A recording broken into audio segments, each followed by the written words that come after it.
The world is little. People are little. Human life is little. There is only one big thing. Desire. For love is no part of the dream world.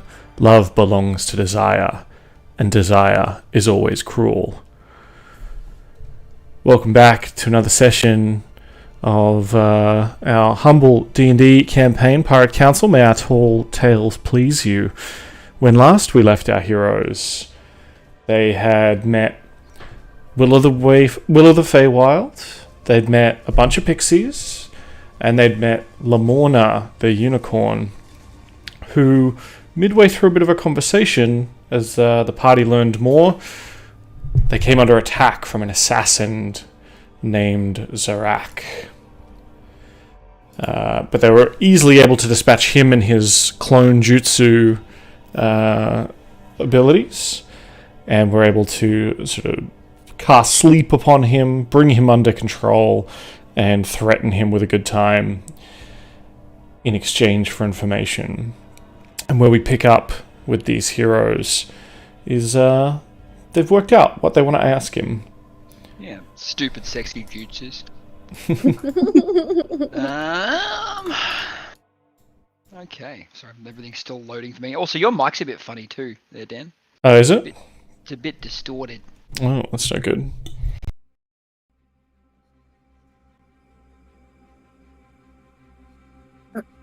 So we have him all tied up, yes. Yes. Alright.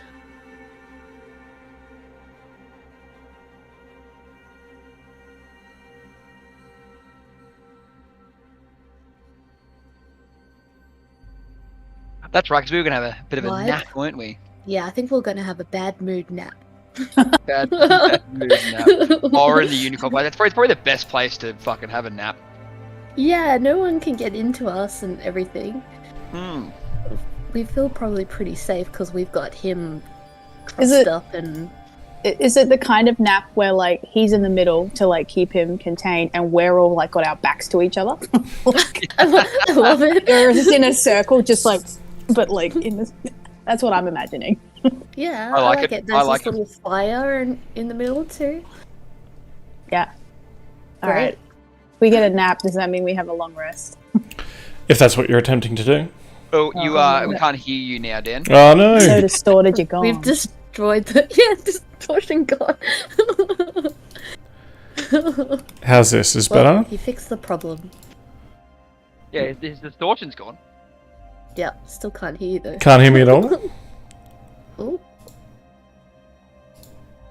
How about now? Can we hear me now? Hey, it- there we go. beautiful. It's a bit sexual too, I like it. Oh, good. I know, I was just about to say, I feel like it's gone a bit deeper. Hells yeah. Now he really is DM Daddy.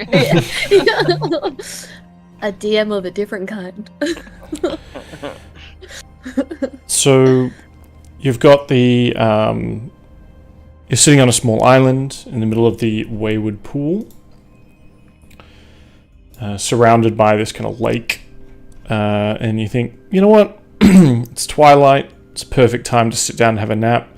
You've given Sorn the... I think that there was some sort of orb that you gave him to help him get some sleep. We'll have to deal with that if and when Dylan is able to jump on. Is that a fire pit there in the middle too? Yeah. Yeah, because we lit it to summon her, so... It is. Oh, did we? It is currently unlit. Oh! Right. Well, I was going to light a fire, but if that's how he summoned her, then let's leave it for now. Yeah, she's also having a long rest. Yeah, let's have a long rest, and then we can light it if we want to. Okay. And do you take the Because- bag off Zarak's head? Because bearing in mind No. he only has about 10 minutes of air. No, we Oh, right. That was where it all kind of fell apart because I was like, if you do that, it's technically another dimension. Don't you like decapitate him?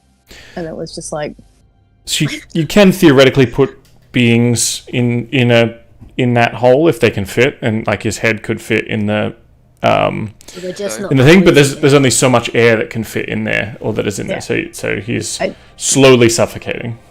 I've seen another D&D campaign where they decapitated a vampire by putting its head in a bag of holding and then closing it. Yeah. So let's make sure he's gets cut. let's make sure his head's out of the bag. Let's let's let him breathe a little bit, but I'll put a regular bag on his head. Okay. Right. Okay. And we'll make sure he's like, I'm gonna like double check his knots. I'm gonna do some, just make sure they're triple knotted. Yeah. Karu's gonna grab the bag off Yama before he puts it on his head, and he's gonna draw a sad face on it. And Yama just says, man, Captain Pauly, I feel like of anyone, you should have had some special manacles. You don't have anything on you? No, I left the fluffy cuffs at home. Back on the Floridita. Should always carry them. You never know when you might need them. Oh, that's it. You know what I mean? Like, look, it's like I wasn't planning on getting kinky in the Feywild, and I think anyone I was going to get kinky with in the Feywild probably already has some fluffy cuffs. I can't believe you didn't think about getting kinky in the Feywild. Like, that sentence is perfect. Yeah, you're right. Sometimes I come unprepared. You know what I mean? Like, it's just the way it goes. We probably should have asked that man for some golden manacles. Maybe he could have given us something cool. That's true. We could have called him like Daddy, like Daddy's chains. You know what I mean? Like, really got it going. Yes. Yeah. But I mean, like, look. All right, Zarak. I'm gonna just say this is Zarak before we put this other bag on his head. I'm like, all right, Zarak. For now, we're gonna have a bit of a sleep. I reckon you need it too. And then you are gonna answer some of our questions when we wake up. How's that sound? He says, I'll tell you what you need to know, just please don't kill me. Oh, I've got something planned for you, don't worry. But, I need to talk to the crew first about it. Alright, so you double check your knots, especially those special knots that you learned from that pirate town. With enough ale, maybe they can be inured where I got the floppy handcuffs, yeah. Exactly. Yeah. Is this some like silken rope or? I didn't learn knots on the ship. I'll just say that. There was knots here to learn with wings. It's a bit difficult. Yeah, you have to. It's a harness. It's pretty much more like a harness than anything else, for sure. Yeah. I love it. Cool. All right, perfect. Do we get away with a long rest? Yeah, can we have a good nap? So you all settle in. You pass it by a couple of hours. You've only been awake. Well, you've probably been awake sort of half a day, but you've had some crazy adventures. I think the last long rest you had was at Nib's cave.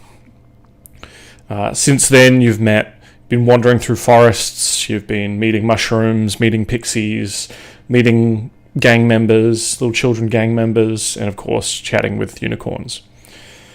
So you all settle down.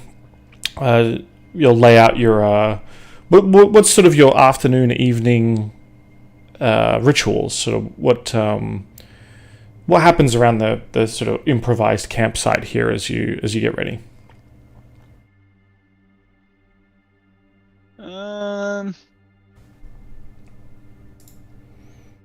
Yama's definitely going through his martial arts katas. Maybe he takes off a bit of his heavy armor. So he's just doing this in his like loincloth. Maybe keeping an eye out for like some fish or food in the lake.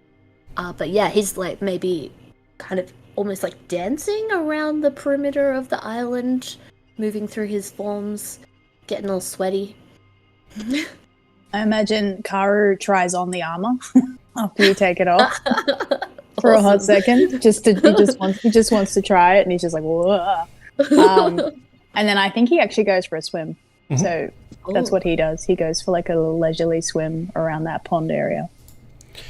So you dive into the cool water, and so after watching Yama do his sort of forms around the almost like a graceful, slow Tai Chi dance around the island, And you, after realizing that it's very difficult to walk around in his golden armor, you slip out of it and kind of slip into the water. It's sort of like a freshwater lake.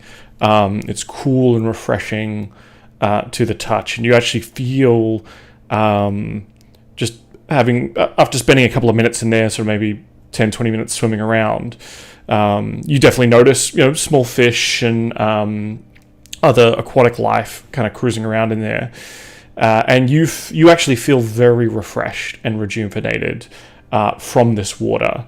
And as it kind of slides over your slimy Karu skin, you definitely think there's sort of a magical bent to this water, some sort of cleansing magic to this water. Is it reminiscent of the water at the carnival? No.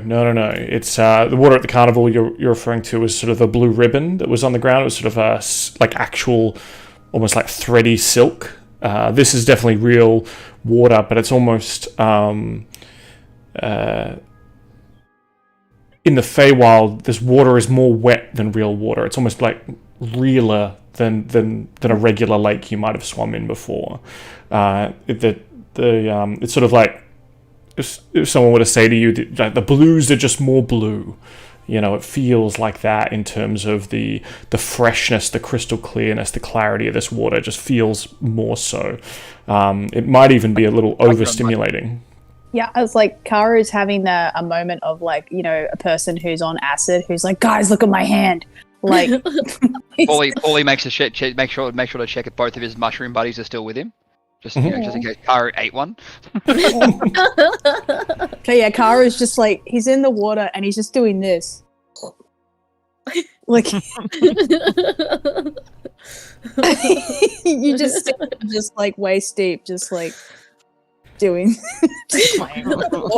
and as you do, like little fish and stuff are kind of swimming up around you, and like they always dart out of the way of when you put your hands in, but then they very quickly kind of come back and kind of dance around your ankles. These fish don't seem to be necessarily afraid of creatures here. Nice. Relaxing. I like it. Pauly, you check. You do have your two of your mushroom friends that you're carrying with you. They are still there.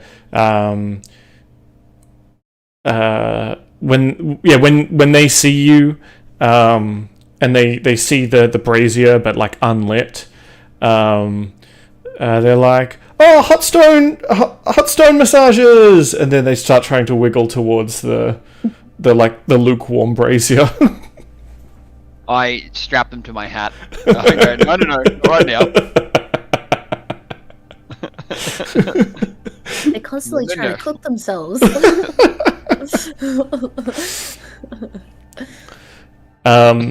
Now, Karu, you don't have any. I assume you don't have anything about you currently. You don't have any levels of exhaustion or any sort of ill effects on you at the moment, do you? I was going to say we should dunk Sorn in it. Sorn in. Oh yeah. I don't know if Karu would communicate. I really do think he's playing the drug child at this point. I'm sorry. So you don't. But I think he's just like, oh, I feel so refreshed after that. You guys should go for a swim. It's so good. That water is the most water of waters I've ever been in. I recommend it. Well, I don't really know how to swim, but it's shallow. Come on. And he Karu grabs your hands and leads Yama into the water. Yeah, and cool. Does the parent with the kid kicking. he's probably panicking a little bit. He's you're doing great. You're doing great. How good is this water though? Yeah, it feels really blue on my skin. Yeah. So, Karu, with your ability to see underwater, you can see that there's obviously quite a lot of shallow areas around the islet itself. At most, the lake gets about 30 feet deep, sort of further around. But you guys crossed over a bit of a kind of semi-land bridge. Yeah, I don't take Yama to the deep end. Yama stays in. We stay in the shallows, but I may take a while before. I'm like, oh, you can actually stand up here. Like it's just Yeah, they're like flailing around. yeah. I think he's like, oh, this is kind of funny. Someone who can't swim. I've never met someone who can't swim, kind of thing. So. Yeah, I guess we just kept mostly to the land, and we had ships, but I definitely never jumped off the ship or was forced off the ship. Hey, you guys should come in too. Yeah, Sorn, Pauly, you guys should come in. Yeah, Pauly drags Sorn in. Yeah. Nice. So for Sorn playing at home, or everyone in the chat, keep this in mind. For Sorn, I expect you to tell him, chat, next time he arrives. He sort of bathes in the lake for a minute or so. I'm imagining it's that kind of, he rolls up, takes his boots off, rolls up the cuffs of his pants, and kind of gets in about shin deep, until perhaps Pauly pushes him in. And he seems to, after a bit of while, also seems to be refreshed, feeling better. He feels that he can, he perhaps articulates to you that while he feels cleaner and more refreshed, he can still feel sort of something tugging at him underlying that it hasn't fixed. But the level of exhaustion is suppressed for now. Okay. Oh. Hell yeah. Hell yeah, love that. We're gonna need him in the fight. After that, you're settling in. You've got you're making a small fire next to the brazier. You're doing some cooking, preparing some meals. How's the rack looking? I might check his knots again. He's fine. He's kind of lying there. You've kind of left him on his side, all harnessed and knotted up, with the bag on his head. He just appears to be kind of resting, not trying to make trouble. Okay, good. But yeah, you check over him, and he doesn't seem to be trying to escape. You've taken all his knives, and you're pretty confident with these knots. Yep, cool, perfect. Can I head over to him as well just before we head to bed? And I'm just gonna use Cure Wounds on him. Mm-hmm. So he only gets back 4 HP. Is a terrible roll, but maybe he just says, "Don't worry, we'll decide what to do with you in the morning." You have effectively healed him back to full, because he had not taken that kind of damage. Because I just put him to sleep. You put him to sleep, yeah. But he, his body language, from what you can see with his head covered, is supplicating, grateful. Cool, let's sleep. All right, let's do it. Let's have a sleep. Sleep. Any random encounters in the night? I guess we'll see. Because you're also close to Sorn and sort of what's been going on, I want you all to describe to me what it is you dream about. Ooh. Does it have to be like a good or a bad thing? What's the tone of the dream? Up to you. Okay, I know what mine is. Yeah, go ahead. Yeah. It is Karu in a big billowing white blouse shirt in a big field. It's almost like it's like a grassy land field, and he is riding on top of Diana Cloppington in her centaur form. And they have been a really good time, and the little butterfly backpack that she wears, she's still wearing, actually like grows and becomes giant butterfly wings, and they take off into the sky and dive in under the water, and she can breathe underwater. He can obviously do that, and they just have this little like circling around each other moment, and that's what he dreams of. Is Karu in love? Do you believe in magic in a young boy's heart? Karu, I don't know. Karu's just living in the moment. An underwater rainbow. Just you slide down Yeah, exactly. Whee! So good. Very That's good. That's his dream. All right, Yama. Yama dreams of swimming in the lake in his hometown, and he looks back towards the shore and kind of gestures to this young boy, this young hobgoblin, who comes kind of like nervously splashing into the water. Bento, can you stop it? Thank you. And so he comes nervously splashing into the water, and basically just like a reflection of what just happened with Karu, except this time Yama is the one holding the young hobgoblin's hands. And they go into the water, and it's very nice and pleasant and a beautiful sunny day. And that's it. Cool. Pauly. All he remembers fluffy handcuffs.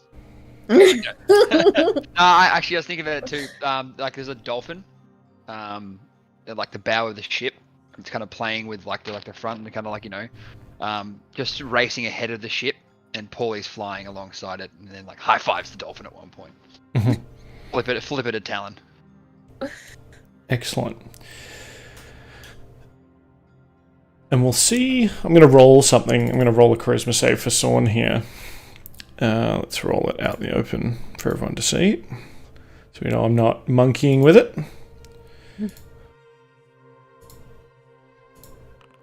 14. Okay. Is it enough?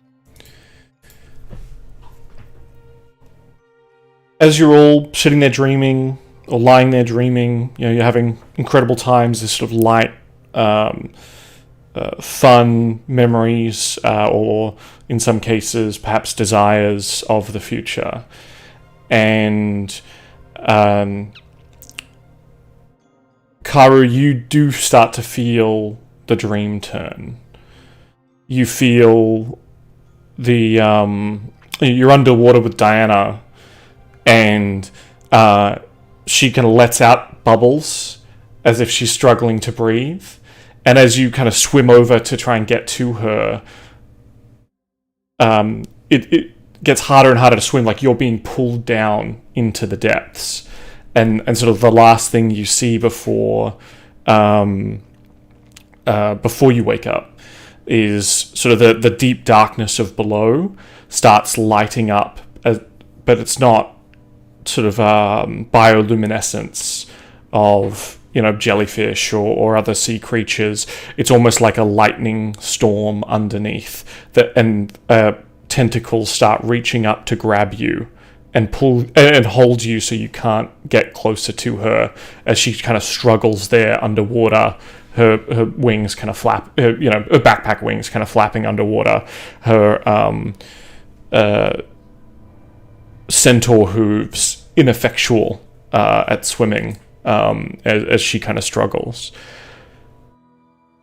Yama, you are in the sort of this lake town with a younger hobgoblin, and as you're playing and kind of splashing and stuff like that,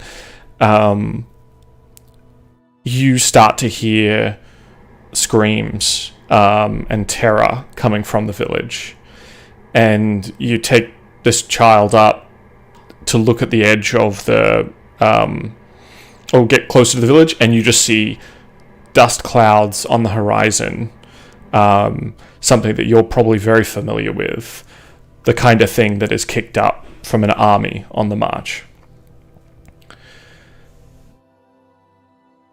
Pauly, you're sitting there on the prow of the ship, and just sort of watching the dolphins play in and out of the front wake around the bow of the ship, and you hear what sounds like a loud boom, boom, and it sounds like perhaps thunder off in the distance, but as it gets closer, it's the beat of a drum, and the skies start to go black. Does Pauly know that beat of the drum? Yes. And as the darkness kind of starts to cloud in, you see the dolphins swim away off to the side. They know trouble. And as they swim away, you can kind of see a darker cloud forming, holding its shape. The rest of the sky still looking fine, but this cloud moving in closer towards this ship. And you all wake up. I'm gonna say, Pauly would totally react to that shit. Sorn looks more exhausted. You all get a long rest. You're all back at full health, including Sorn. But Sorn gains another level of exhaustion. Oh no. Ooh. Oh, damn. So we should really deal with Bavlorna. Is Bavlorna causing Sorn to look Sorn's like that? exhaustion, yes. Oh, what do we need to do? Bavlorna was the one in the bullywog? Yeah, we needed to take the portrait. Yeah, he said it was because he broke a promise with Bavlorna. Yes. And he thinks she's cursed him. Yes. So we need to get a portrait of her. Of Granny Smith to Bavlorna. But maybe we should just murder Bavlorna. Karu, do you want to give me an Arcana check with advantage, since you have advantage on information to do with Fae and fiends and stuff like that? And this is definitely in that kind of realm. I do. It's not a lot of pluses. Ooh, But 18. It don't matter though. It don't matter though. yay! In your studies of these things, yeah, you definitely think this is creating a pact or a bargain with a Fae or a fiend, and then breaking that pact or breaking that promise gives them effectively, because you've kind of broken a law, there's sort of an unspoken, they kind of have a power over you to a certain extent, and you think that perhaps this hag, consciously or not, is draining power from Sorn over time. And whilst he can resist it, or can attempt to resist it, the longer he stays in her realm, in the realm of the hags, the harder it is. Like it's an inevitability, I guess. But it is kind of a contest of wills between him and her. She's winning. She won the last one. Yeah. So Kara's like, well, like, he's not going to last long against her. He broke pact, which is breaking the rules, and we're in her territory. So she's going to be more powerful than him. So what was... Kara's asking everyone, like, what was his pact with her again? Was it to do with the portrait, or was it something else? It was to take the portrait, yeah. We should. And he wasn't allowed to leave. He wasn't allowed to leave the Fae realm until he gave her the portrait. So even if he was to, like, if we leave this domain, which is her domain, Hag's domain, he's probably still going to. Does the palace count as her domain? I think As it's. far as we know, it's outside their domain. So being in this plane, I think, is kind of making it. Her and her sisters have power over these kind of realms.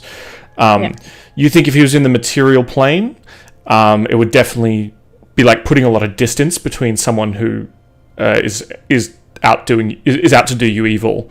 You have to either murder her or do that for Sorn. Yeah, but like. Yeah, but hags can cross planes. They can. But she has a lot of power here, which is why she's able to perhaps drain him of some of his power.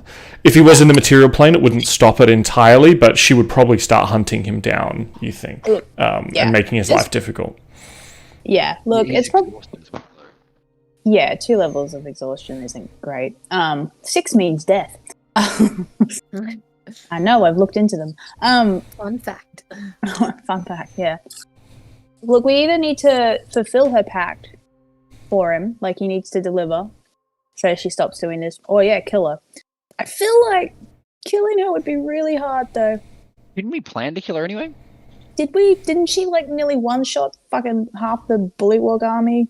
We were really all packed up together, though. That doesn't, but like the power is still the same regardless of whether we're all standing in one spot or not. Yeah, that's true. Like she still almost completely downed you in one go. She did down me in one go. There you go. Like, and you're our swift boy, and you couldn't dodge it. So, as the character that is almost always unconscious. You and Sorn fighting for the winning. yeah, exactly. Alright. Maybe it's in Sorn's best interest because the more exhausted he gets, the more useless he is to us. Like, if you got to think about it that way, like he's gonna get get more dragged down. So, like, the problem is, it's either murder that hag or murder another hag to get the portrait. Is it murder it, or is it attempt to trick it, or attempt to just steal the portrait? But I feel like it's a very important thing. I mean, look, we can go for a heist on the way to the palace. I'm all for a heist. I'm like, you love stealing stuff. No. I'm like, look, no, not really. I don't really enjoy stealing. Yeah, you do. Yeah, you do. Not really. Remember when you stole the Witchlight Carnival watch? I just thing? seem to acquire things that people owned once. Well, maybe you could just somehow acquire this portrait. Okay, all right. You twisted my arm. Seems within your strengths. Yeah, like you're usually the reasonable one here, so okay. This time I will steal something. I mean, use your wits and trickery to steal from a hag and extract subs from people in chat. Because, like the biggest Steve's, just sent one our way. Probably because Pauly stole it from him. Yes, absolutely. Well, you just might need that inspiration later. Yeah, I don't know. I think we've got to get Sorn back to actually, being not fucked over every time we sleep. So, I mean, I was already kind of heading towards that other hag, if that's the granny one, Granny Nightshade or whatever her name is, the one that's fucking up all the mushroom. All right, well, let's ask Mr. Zarek some questions. Yeah, and then I reckon we get those questions from him, find out what he wants from us, and then we go from there. Yeah, that sounds good. Yeah, we'll ask these questions, and then we'll go deal with Granny on the way to the palace. Yeah. Where we can fulfill quests for our vacant player. That's right. Let's do his storyline. And we've got our D20. We've got our D20 roller, Josh. Only rolls 20s. So as you travel, we'll have to work out if there's a wandering monster. Oh boy. He did roll a nat 20 at the end of last one, right? So I will say, Sorn is looking more exhausted than he was yesterday. He did not sleep well at all. He is able to, sort of, while you're perhaps doing your questioning and things like that, he does go for an early morning swim, and that does suppress the 2 levels of exhaustion. They are still there, they are in the background, but he's not suffering from them when he comes back out of the water. But he looks quite refreshed, but eventually it will catch up to him again. From a mechanics point of view, does that just mean, like, the exhaustion thing doesn't impact him for the moment? Correct, yeah. The exhaustion's gone, so on a character level, he doesn't have exhaustion levels anymore, but he knows, and I'm sure he can communicate to the team that the underlying thing that's tugging at him is still at level 2, kind of thing. Like, cool. is still, if he rests again, he's fighting for level 3. Okay.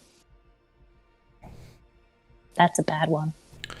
Which is also a genius way to make you guys think really hard about when to take a long rest and when to take a short rest. Well, maybe we just leave Sorn behind. Leave him here in this safe pool of water. Yeah, just keep swimming in the water, never get out. Yeah, I imagine there's a Sorn's like, no, I just want to kill this guy. And you're like, go take a swim. You're just grumpy in the morning, have some bacon. How close is the DM phylactery, by the way? How close is the DM phylactery? It looks pretty. It's pretty close. I don't know how many. More. One or two sub close. I actually don't know how much it fills up per sub. 2 subs. 2 gift subs coming through. Can we kill Sorn while DB isn't here? That would be extremely rude, but he did just get maimed by sleeping. There is a hag out for blood on him. So yes, we can kill him.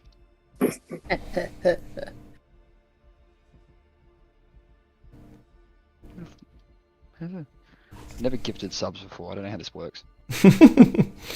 All right. While Timmy's working that out, who wants to ask questions to? Oh yeah, let's So Yama goes over. He puts all his armor on, so he's not just standing there in his loincloth, which I think is important to note. And he probably like pulls out his sword, looks to everybody to see that they're like assembled, and then pulls the bag off the guy's head. Mm-hmm. Oh yeah. Hell yeah. And he's already like well intimidated, or does he need a fresh? No, he did not sleep well either. You can see that he's got rings under his eyes. Whatever haunted him, just like it haunted you, perhaps even was worse for him. He did not sleep well last night and is worried about his future. Now, Zarak, we have some questions for you about your employer. Yes, please, just whatever you want to know. Well, firstly, I want to know how long you've been working for him. It's been it's only been a couple of months before we came here. But once we came here, time's a bit strange. It might have been maybe a year or 2. Ah, so you worked with him before he came to the Fey Realm, or somewhere else in the Fey Realm? Before the Fey Realm, he reached out to me, and said, hey, I have a need of your particular set of skills. I've heard a lot about you. I'd never met the guy before, and no one I knew had ever met him, so it was a bit weird, but he was offering good money. He said money's not a problem, and he was putting a crew together, and he said, hey, look, we've been invited to this event, and we're going to use it to get in there and steal some shit. So I was like, cool, on board, point me in the right direction, it's your money. And then he brought me here. The event, was it possibly a carnival? No, it was like we were here as dignitaries or an envoy of sorts. There was a bunch of people up in the palace. I think they were all here for some kind of party, maybe like a birthday event or some kind of big grand ball. And, goblins, elves, gnomes, all sorts. And I don't know how he got invited, but everyone was sort of like, oh, yes, very reverential to him. And he just went, all right, cool, here's what we're going to do. And then it all just popped off. And I just kind of been he seems to know what he's doing, so I've just been following him. I don't want the same thing, I don't want anything bad to happen to me. How many other team members did he put in this group? There we go, I did it. Fall in the face of Hells What yeah. did you Not this do? one. Not Oh, today. the son. One of them got gifted to Dylan. God damn it. There you go. That's so funny. Crats. I wasn't watching the bar when you did it. God damn it. But it did. I don't think it's gone up. You don't think it's gone up? That's upsetting. Hold It on. hasn't moved on the channel. Let me see if I can. Well, you ask your next question. Oh, you asked a question. I better answer that first before I start trying to fix this. You can answer in the form of a dad joke if you like. Oh yeah, dude. So much to do.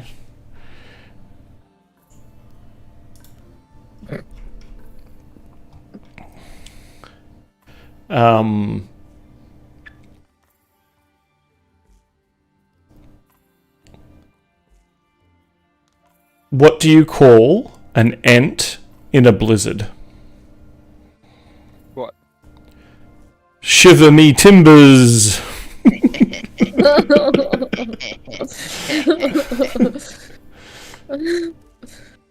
Alright. Thanks. So you ask how many are in his team. He says, well, there's Malev, there's Warduke, there's the necromancer guy, and the crazy lady and me. So 5 of us. Are they still in the Faerun? Yeah. Well, I think they're mostly we've been spending most of our time in the palace. He's been looking for some kind of information there, or I think she's got a vault he wants to get into, and he's kind of been sending us out to go collect things. Like he sent me out here to go get a unicorn horn because apparently he needs that for something.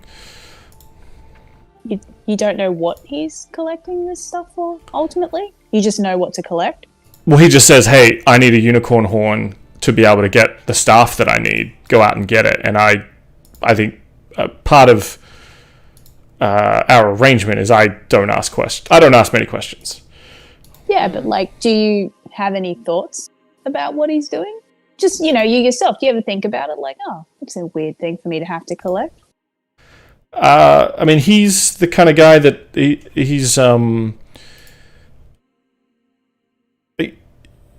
I don't know what kind of work you've done, but the kind of people I've worked for, when they say, hey, go break that guy's arm, or hey, go kill that guy, you don't tend to ask, oh, I wonder why this guy needs to be dead. The question is more, okay, am I getting paid for this? Should start asking that question. Just a little wise every now and again. It's just, it can enrich your work somewhat. You really start to give meaning to what you do beyond money. It can be good. Many fall in the face of chaos, but not this one. Not today. He just kind of looks at you like, Yama's nodding yes, you should definitely negotiate the terms of your contract outside of just money. It's important to have a good working environment. What about paid leave or vacation days? Wait Does he a look after second. you when you're sick? Wait a second. Have you guys been unionizing behind my back? Shit, he knows too early. Captain, we didn't want to tell you, Many but fall in the face of chaos, but not this one. Not today. Hey, I thought one paid leave every 10 years was the standard for pirate ships, okay? and you've also been keeping all the treasure for yourself. That is not true. It's so not Excuse true. me. Right, 1 second. Exhibit A, and just point to all of your shiny armor. Yeah, everything Yama's wearing is bought by Captain Pauly. I'll give you a sugar daddy. Hey. I'm a Okay. good boy. I'm a good boss, I swear. Oh god. So Zarak, if we were to try and get into the palace, how would we do that? Or how do you get into the palace? Do you just walk through the front door? well, you probably have to fly. He dropped me off. He told his dragon to drop me off. He has a dragon? He has a dragon? Fucking hell. Yeah, it's he calls it a Jabberwock. Oh. We fought one of those before. Yeah, I don't think you're getting dropped off by Malef anytime soon. Yeah, he was kind of pissed about that. You killed one, and he had to create a new one. Oh. Did you know it was us?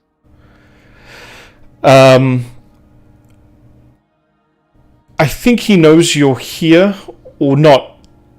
I mean, he actually didn't tell me anything about you, and he points at Pauly.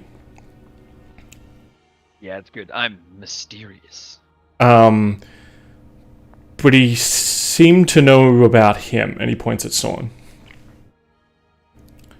I'm imagining Sorn just in the puddle still. You know what I mean? Yeah, occasionally just lifting up a finger, just like... Yep. That's it. Or shouting something rude into your brain hole. But I think he's frolicking with his spectral sea mare, like the seahorse that he has. Yeah, and it keeps trying to like bite his face gently, like lovingly, affectionately, and he's like, "No, fuck off." The DM for Blacker is so close; it's almost full now. By the way, it has actually gone up. I added a little bit to it. Yeah. Okay. Well, do you know anything about Sorn? Has he shared any information with you? He said that this guy could... He said not to kill this guy, at least not straight away. The rest of you, I had no instruction about one way or the other. But he said like to leave him alive because he might be useful.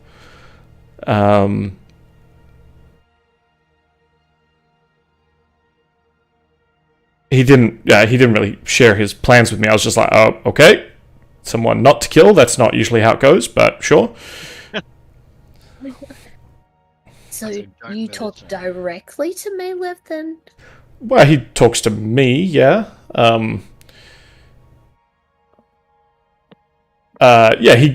He's the one running the team. He gives the orders. He says jump, we jump. We don't even ask how high.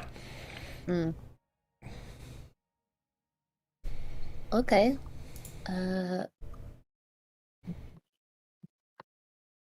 Any other questions?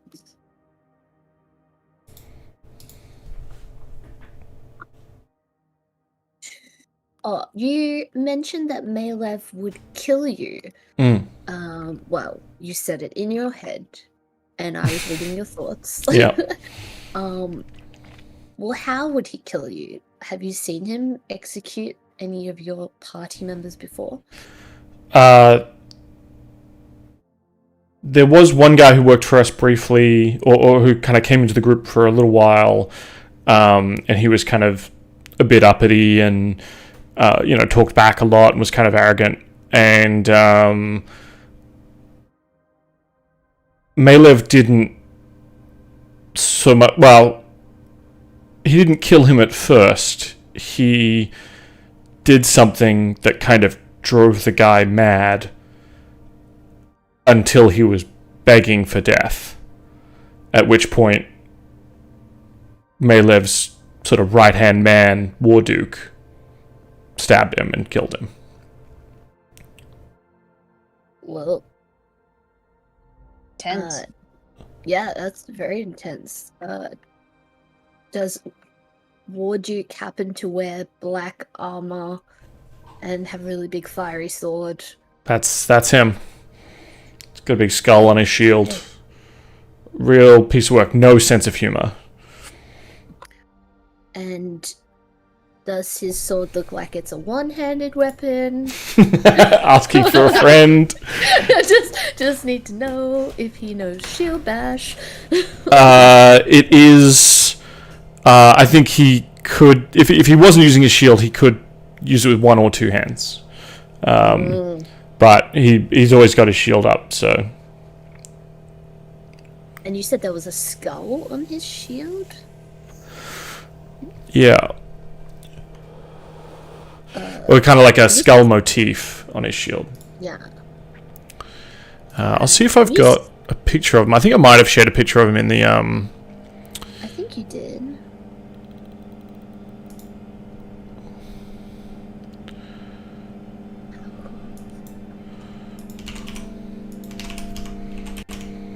Yeah, I don't have a picture of him on hand, but I think I've shared a picture of him in the past.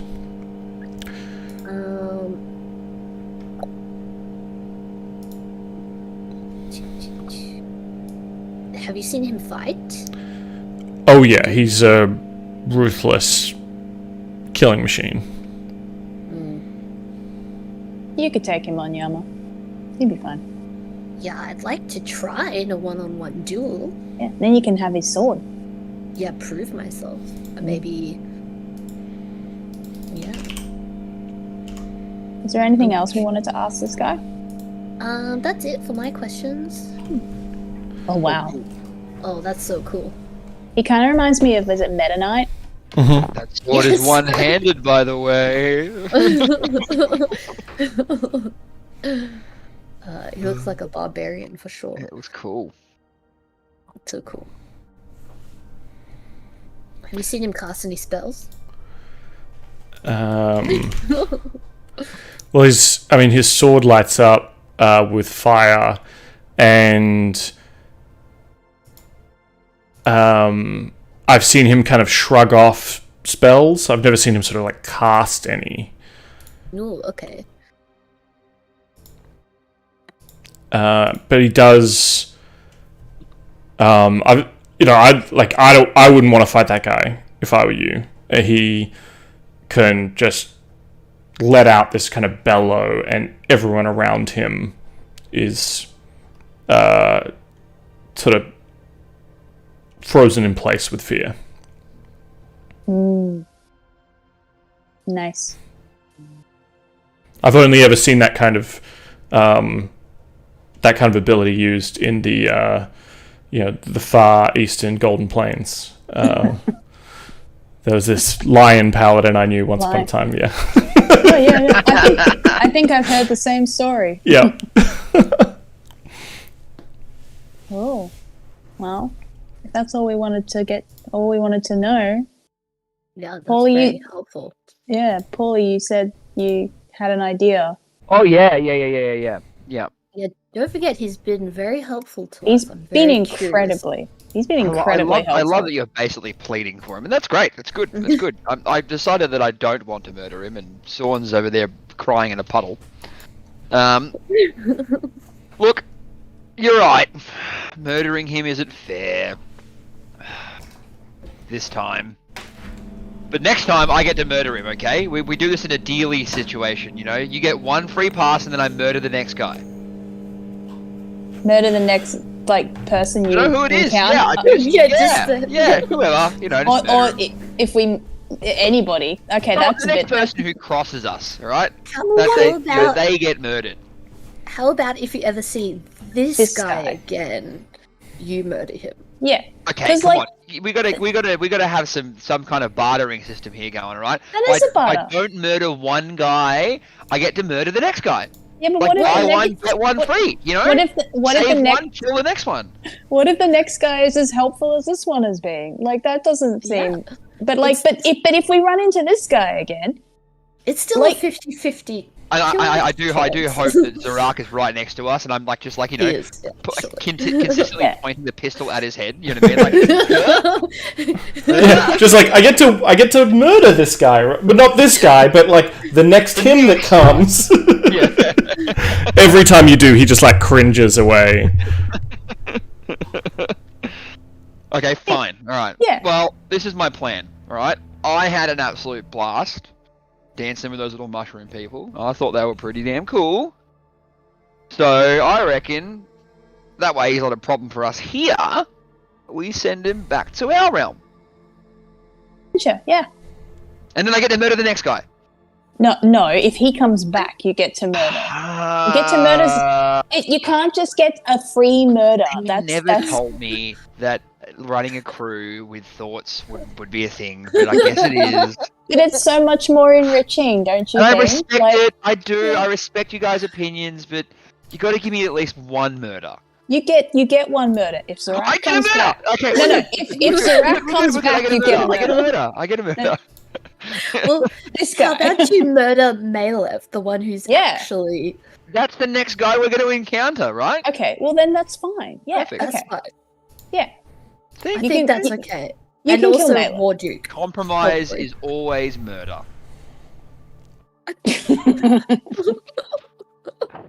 Don't say that too loudly. That could get taken out of context and get you in a lot of trouble. I also. If someone could just clip that.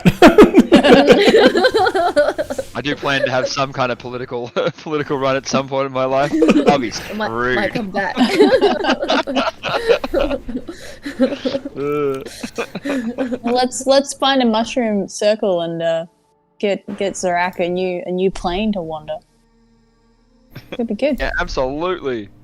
That can be good. It's a career change for you, Zorak. You get like Yeah, is there something that you wanted to do with your life Um, besides murder?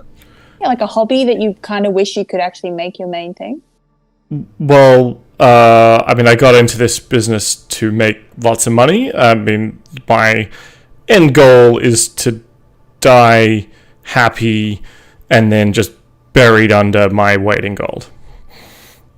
How much and how lucrative has this career been?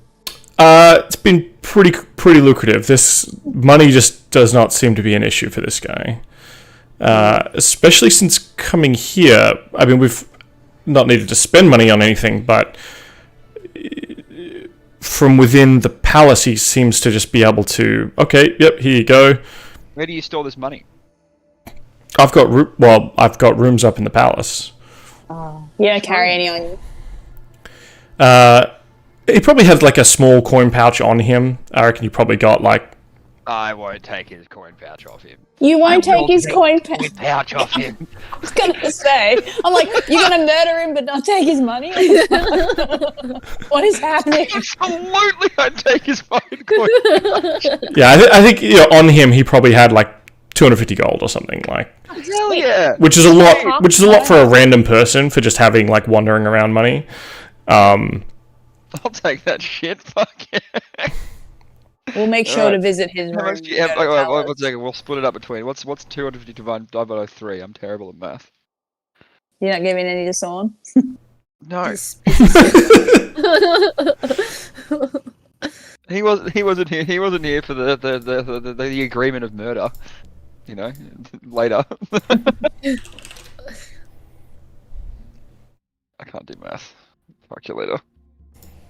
I genuinely can't do math. I'm tired. Hang on.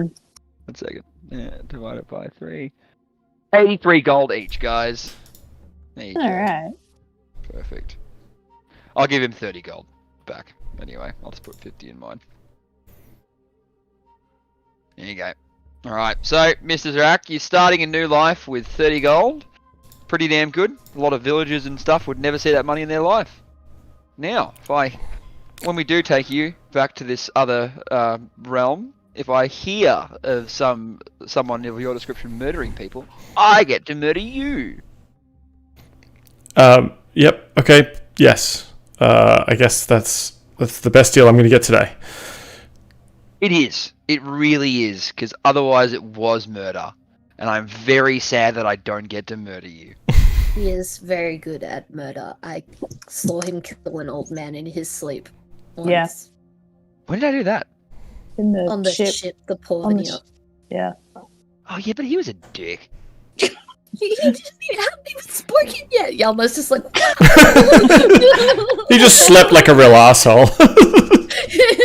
Just the way he snored was. Yeah, I wanted his ship, and I couldn't take his ship if I didn't murder him We first. don't even know who that man was. Yeah, He might have just been the caretaker. How was it his ship? The ship was a thing. It was like He was in It's the just captain's a quarters, he and could have been hiding there. But this yeah, is what well, we're we'll talking never about. know because he's dead now. That's Well, then whose exactly. fault is that?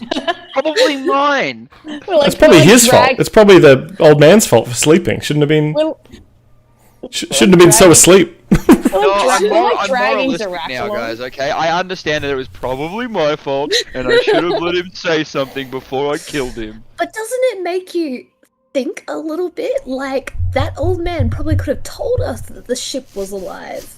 Like what's happening right now? What happened right now? yeah, Where like yeah. you want Pauly's to losing interest, and he's like just looking at a firefly that goes past him.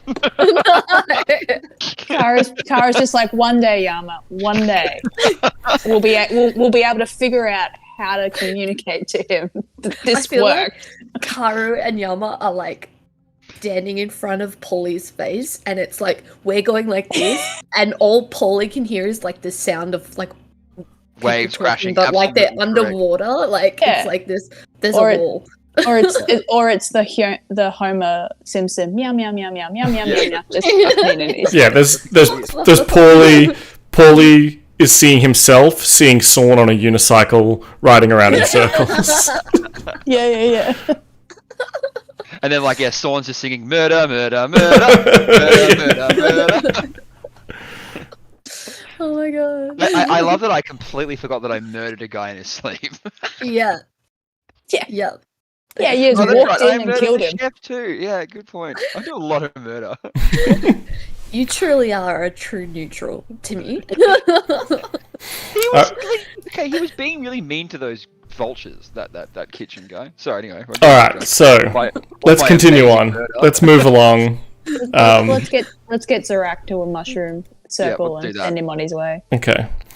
So you spend an hour or two sort of dragging him through the forest. You've got a couple of semi-steeds to make life a little bit easier. And you come across first one of the sort of corrupted fairy rings first with the mushrooms tell you to fuck off, that they're on Smoko. They're very belligerent. I love these guys. Is my buddy there? There's a different one. He says, nah, haven't never seen you before in my life, mate. Oh. Fuck off, we're full. And, Oh, he's full bagging. Yeah, Raji. yeah. Yeah, Raji. Raji? Yeah, he's just like, oh, you want to use the ring? Oh yeah, well, no, I mean, multi hasn't paid off this week, so no chance, mate. And so It's the audio. Don't worry about it, mate. yeah. So you have to sort of keep wandering and find another one. All right. But after another hour or so, you are able to find another singing, fun, dancing ring of these mushrooms. Beautiful. So Yama gives him a stick that he finds on the floor. Mm-hmm. We take everything off Zorak, like his weapons. Yep. Actually, Can we pat him down for like? I will. No, I will do Okay. a thing. I will do a thing. do I the will do a thing. thing. I will do a thing. Do the thing, Julie. I will give him, like, I'm not going to give him a pistol because they're way too valuable, but I will give him a single dagger, right? I'm going to, like, blunt it on the side of, like a tree, you know what I mean? Like, really kind of, like, make it look all ratty and stuff. We go, you know, and basically go, this is better than I was ever given, and then I'm just going to hand him that dagger. Yeah. And, like, he's still tied up, but he's going to put it in his hands. Yep. Oh, actually, no, he can't be tied up because he has to, like, do the whole Widdershins thing, doesn't he? He has to hold it above his head. Yeah. Yeah, okay, alright, fine. Cut him loose. You see there's only like a flicker of a second that he considers doing something with this dagger, but it's like gone in an instant. He sees that the amount of power that the four of you plus your companions kind of bring to bear here, and just kind of nods and goes, okay, so what do I do? We'll just tell him to say the 1, 2, 3 Widdershins thing. Yeah. You know? Say that, spin around. In a circle. He spins around 3 times, says, 3 turns Widdershins and off we go, and then with a crack like a tree branch breaking, he disappears. Has anything happened to the fairy ring? Yeah, I was about to ask the exact same thing. Same brain. The mushrooms that are kind of singing and dancing in the circle keep singing and dancing. You can see that a patch in the center of the ring, where Zorak was standing, is sort of like dead grass now and starts looking a bit decayed, but it doesn't seem to be spreading wider. I'm going to cut that piece of grass out.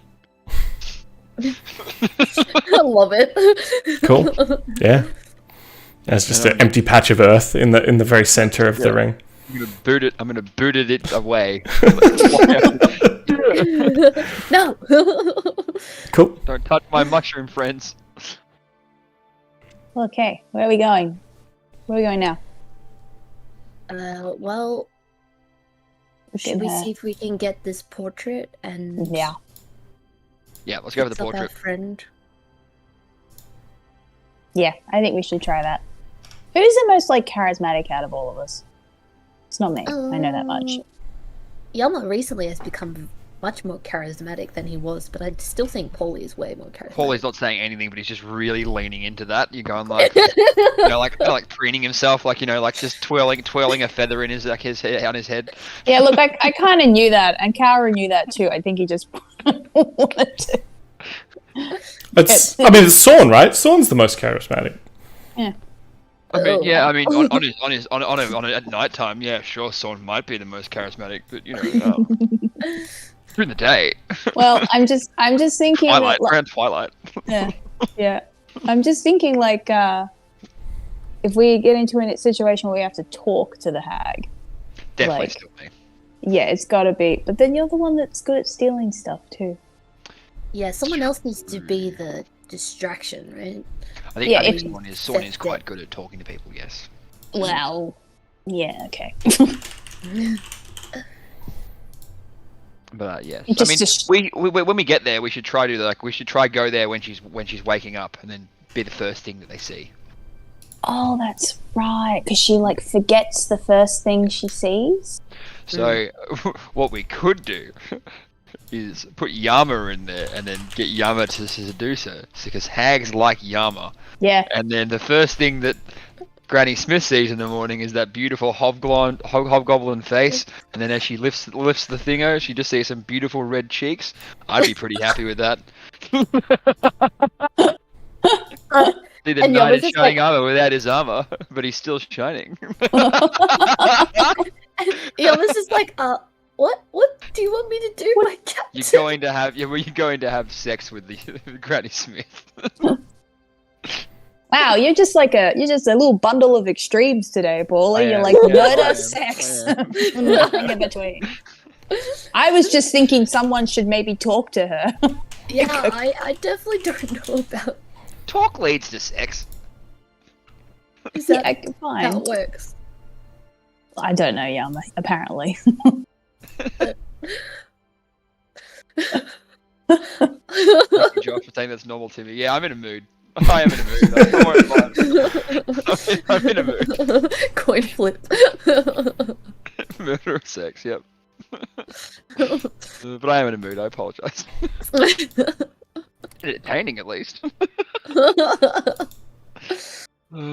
Alright, so you head through the forest, you start heading towards Granny Smith, not Granny Weatherwax, that's a nice witch.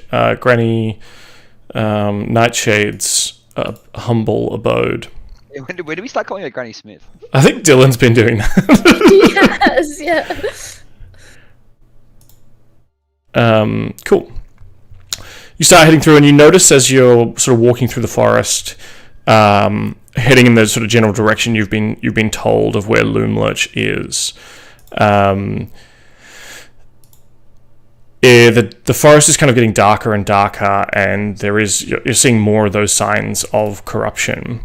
And as you're walking, it's like, even though you've just been awake for like maybe an hour or two, it should be morning.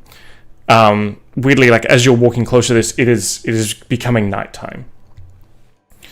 And the forest is at its darkest here. Up ahead, a colossal dead oak lies on its side, with 3 living trees growing out of its fallen remains.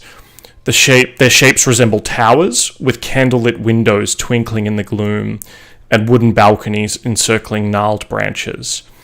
On one side of the fallen tree, firelight spills from a pair of quaint storefront windows, illuminating a clearing filled with merchant stalls. Kind of looks like this. Does that come up? That's Oh, awesome. That's so cool. Now, before we get any closer, should I disappear? Oh, Go in. Yeah, that's a very good question. yeah. I mean, it's not a bad idea.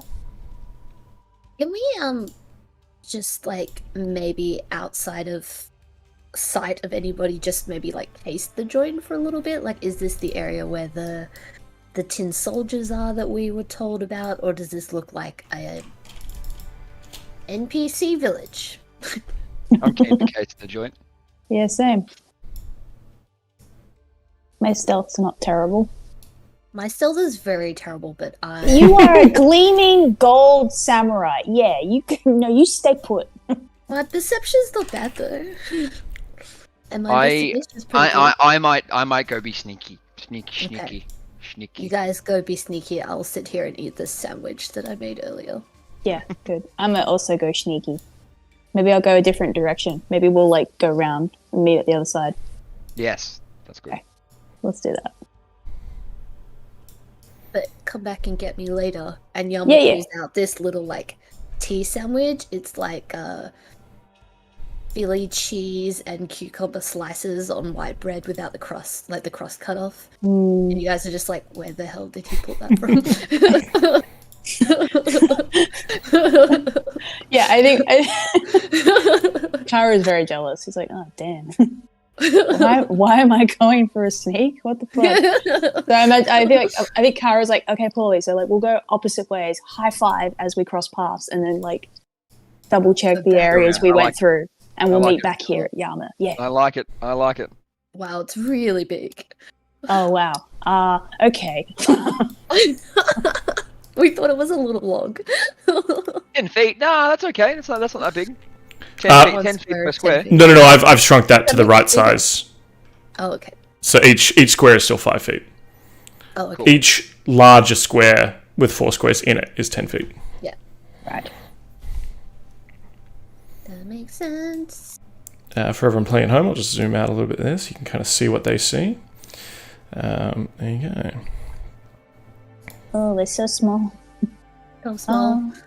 So you see the gnarled kind of root. There's these kind of bridges made of roots, formed by tangled tree roots spanning up a rocky, dried up riverbed that seems to go towards the edge of, or sort of almost like the base of the tree itself, or the base of the building, and another one seems to go over to where these kind of stalls are. And you can see sort of light shining out through some of the windows, candlelight flickering around. What time of day is it right now? Evening. It seems to be sort of an unnatural evening. Is the sun in the sky? Like high in the sky? Or no. No. So, good time for fly sneaking. Sure. I think that's what Pauly will do. I don't have that option, so ground sneaking for me. I'll go right, you go left. Okay. Wait, And, map left or map? Oh, wait, never mind. Yeah. Karu says that. Like, wait, you mean I know? Wait, left. Gotcha. Does Karu has night vision, doesn't he? Yeah. Yeah, I'm just gonna put transition to daylight anyway, though, so that so that you can actually see on the map. Nice. Right, Yama, before everybody leaves, is just going to like maybe hold like a comrade arm out to Captain Pauly and just kind of like pull him in for like a chest hug. More and about just, the hugs. and maybe just kind of like gently whisper in his ear like, don't forget, if you get caught, you can just talk your way out of it. And he's gonna cast Shield of Faith on him, so that's a +2 to your AC. I can talk my way out of it, and holds up the pistol. Just don't kill anybody and draw attention to yourself. Yeah, but these are these are like child abusers. There's got to be some rule for murder. When we're teamed together, we can murder. Okay, no solo murder. It's got to be a gangbang.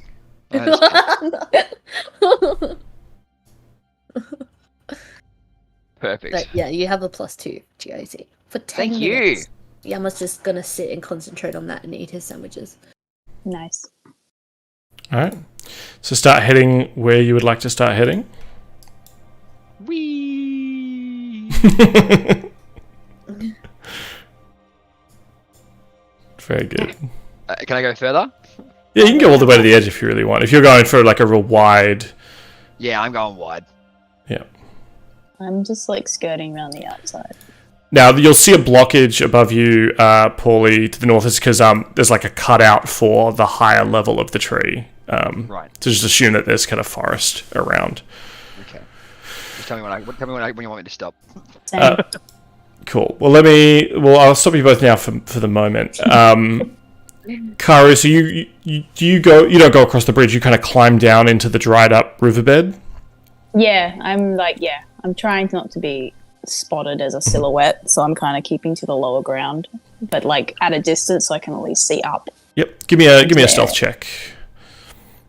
Definitely.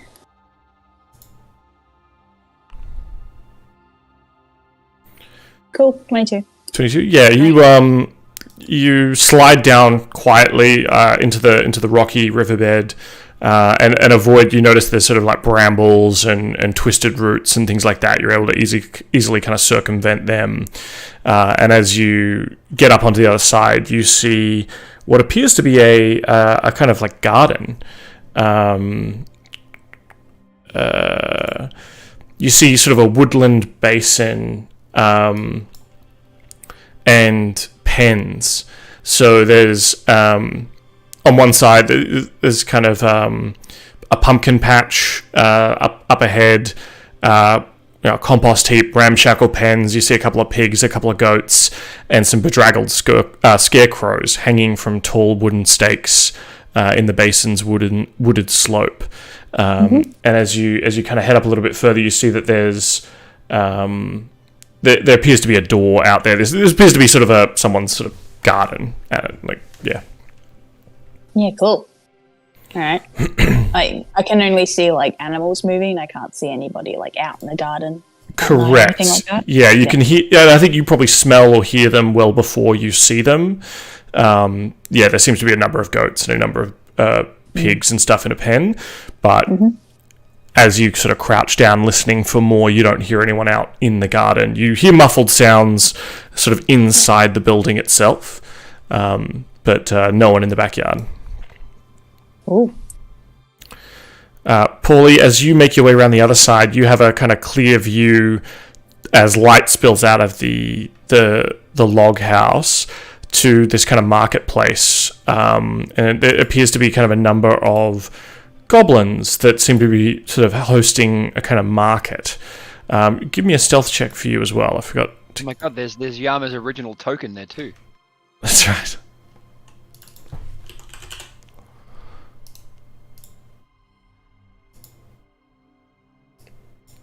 Dirty 20. Dirty 20. And I just realized your night vision goggles don't go out that far, but you can kind of see illuminated. Yeah, I got like a circle around me, yeah. Yeah, so that's where your night vision goggles kind of help you see in the dark. Everywhere else, you need to rely on kind of light streaming out of the building itself or any kind of campfires that they have. Actually, give me a perception check.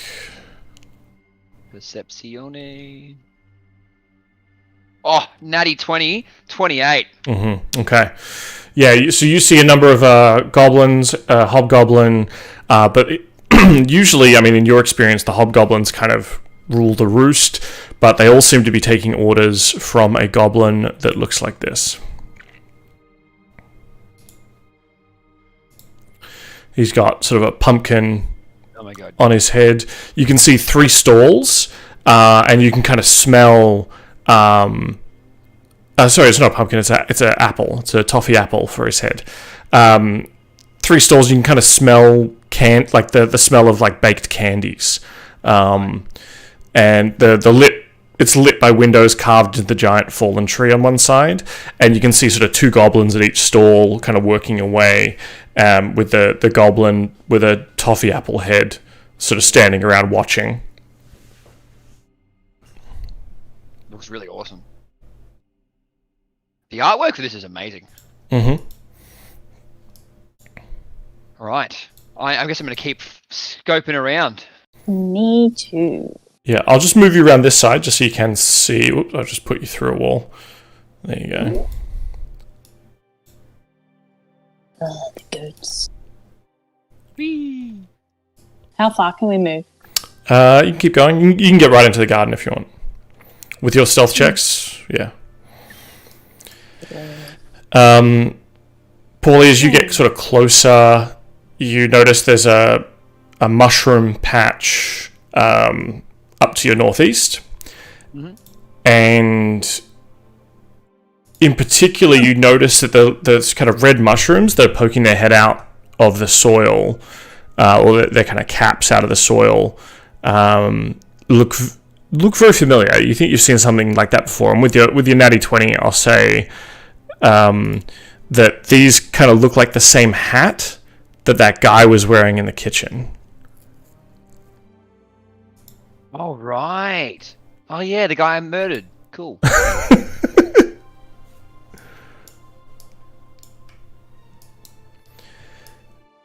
So, Karu, as you make your way out past the pens, you start to see what I mentioned before. You see veggie patches, mushroom patches, little herb garden things going on. You can smell, probably before you see it, a big compost heap over near a pumpkin patch. And obviously you can kind of just make out on the edge of your vision a scarecrow. Yeah, cool. I'm gonna skirt around the scarecrow just because, hags. Mm-hmm. I trust them. So as you get a bit closer, you realize that there's 5 in a line. Oh God, no! I don't like scarecrows. As in, Karu doesn't. Yeah. As you're walking around, though, you can see, and it's very hard to see on the map, but it was sort of easier to see in the I think the picture that I showed you, which I'll just show again. There are sort of towers that, or other trees that grow up through this log, and there's sort of balconies and towers up there. So, as an example, let me just draw on the map. You notice a balcony here, sort of around here, and as you get a little bit closer, I think actually you've gone quite far away. So you maybe haven't seen. I think maybe Pauly saw this door. I did see a door there, yeah, when I was sort of like this sort of spot here. Yeah. Pauly, you don't see any doors on this side, apart from as you get a little bit closer. I think you may be about to come up on one if you're going further up. I was going to, yeah. Yep. Whee! So you see a door just here. Mm-hmm. And the 3 towers I was talking about, one's effectively here up to the north. Yep. One is here. And then one is back sort of over what you've already passed before. Sure, yep. Each of those towers appear to have, apart from the one up near where you are now, Pauly, so the 2 lower ones appear to have some kind of balcony. Do any of them look more important than the other ones? Well, the one that you're up near doesn't have a balcony, but it does have small windows that kind of light is shining out of. Can I have a little cheeky squiz in one of those windows? Sure, you want to flutter up? Yep. So you've... oh, sorry. I was just going to ask, how high up is that balcony that I saw? It's probably sort of 20 feet up, I think. Okay, cool. Where are we? 17. Yep. So you fly up, Pauly. Let me move you so you can see. Yeah. I just ruin all of your hard work with the wall breaking, don't I? That's all right. It's because obviously the upper level kind of pops out. You can see in through like a very narrow window. You kind of go up and get in. There's old empty birdhouses nailed to the walls of a very cramped room. You kind of see a dozen bird cages hanging from the ceiling. And inside the cages, you see tiny clockwork sparrows. And you can see that like their little gears are turning. and then you can hear like a tick tick, like a rhythmic ticking as they like, and they're like doing little chirps to each other and stuff. Are there any more windows I can see into? I'll just say our paper and quills are heaped on a small writing desk under the cages, and you're outside this pair of open windows Can I? overlooking the forest beyond. Yeah, sorry, what was the question? I can't get in the windows, can I? They're a bit small for you. Yeah, okay. You might be able to squeeze in, maybe, with like a acrobatics check or something. Mm-hmm.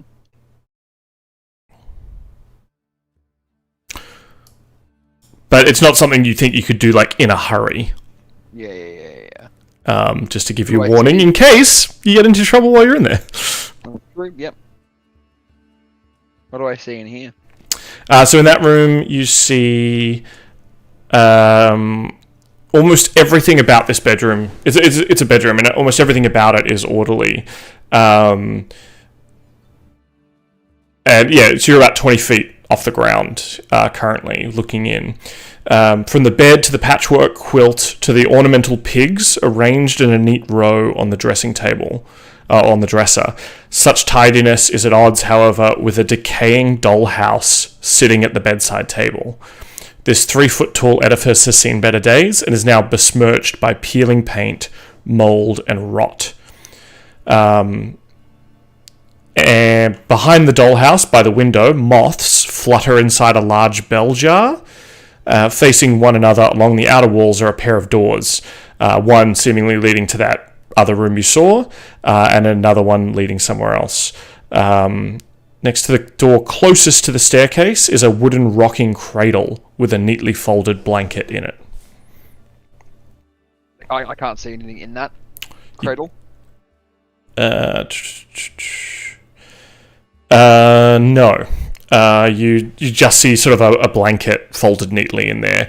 The cradle itself is painted with images of green dragons. Green dragons, yep. Let me see again. Let me pull up my...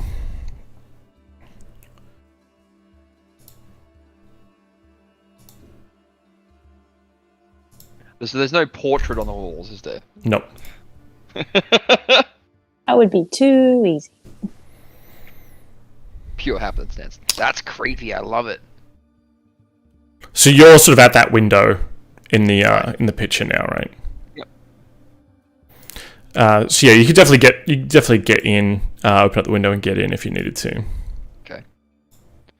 I will not go in there just yet. I'm gonna go scope out the other room if there's a window there. There is not. There's the door. Wherever the door leads, you can't seem to see a way in. I obviously have not drawn the wall on it.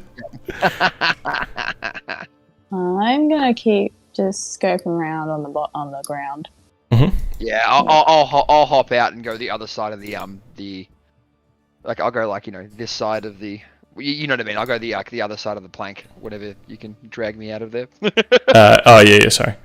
Karu, what you cruise behind? So you saw the pumpkins. I'm actually stuck in there, by the way. Mm-hmm.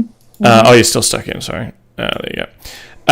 So you saw the pumpkins down here. You saw what appeared to be some kind of staircase on the outside. You kind of just glimpsed the edge of a staircase leading up to one of the towers, and leading up to the balcony, kind of at the top. And you could definitely see that because there's sort of light shining up from the windows or the doors next to the balcony.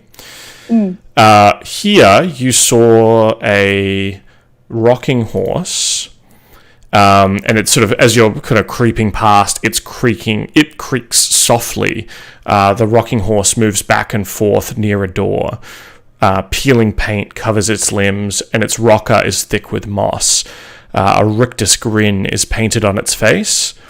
Near a protruding root is a painted wooden box 3 feet on a side, with like a crank on it, one of those kind of jack-in-the-box kind of things. It kind of looks like an overly large jack-in-the-box. And I've got a picture of the horse here.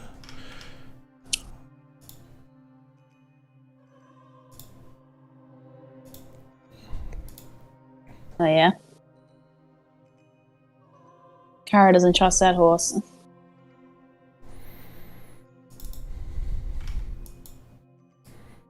creepy, but I like it. Cool. I used to have a wooden rocking horse. Me too.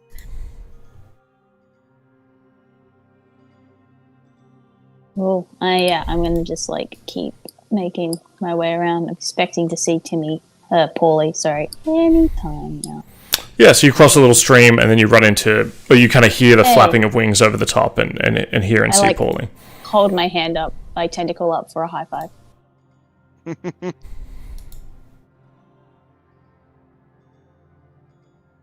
Whee!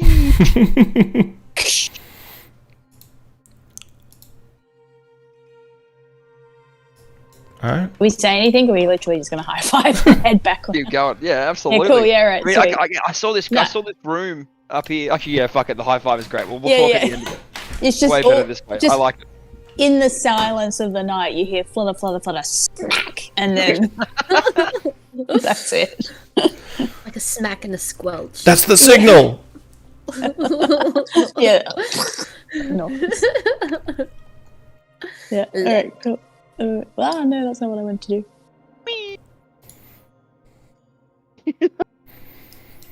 Wow, that kind of looks like a crow, like a bird foot. That. Do.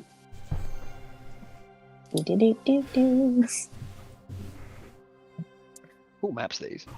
Yeah. Yeah, some of these maps, I think this is one of the original maps, which is really awesome. Some of the other maps I've been using, like the pool and stuff like that, were made by an Australian creator that's on DM's Guild. So, yeah. So where to? What are you doing? Going around. We're going to try and meet back up at the start. I'm just going to go walk, like go through the parts that, the Karu did. Mm-hmm. Yeah, I'm just basically same thing. Yeah. See if I. So you see the rocking horse, you see the giant Jack in the Box, you see a door. Yep. You see the base of a ramp heading up that heads up to a balcony. Were there any windows on this next one? Yeah. So you flutter up and you see.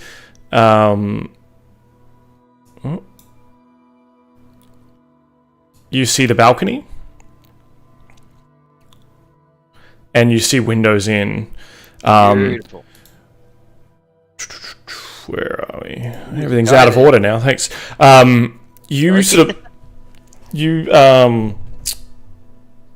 poke your head in, or sidle up to the window, land on the side of the building, and you can see. You hear Dunderhead. A scratchy voice calls, "Those tatty sleeves won't serve as socks for children. For a chicken, start again." And you can see a plump halfling boy and a young fluffy bugbear sitting at workbenches, watched over by a living child-sized doll with buttons for eyes. I hate it. This is the next guy I see. Actually, sorry. Strike that. I've got the wrong room. You maybe hear that.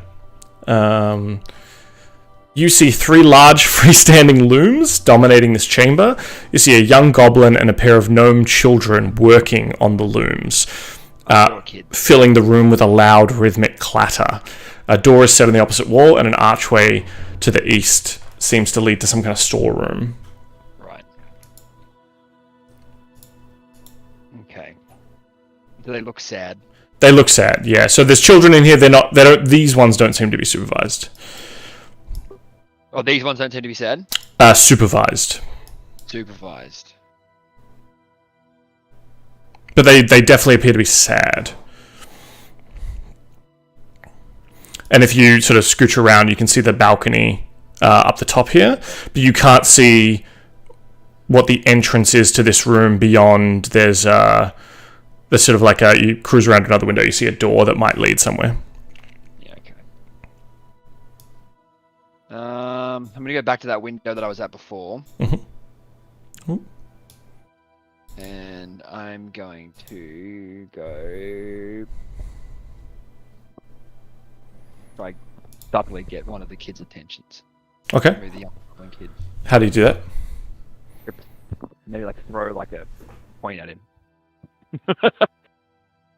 Which child? There's a gnome. Sorry, 2 gnome children. Yeah. There was a goblin, wasn't there? A young goblin too? No, sorry, that's a different room.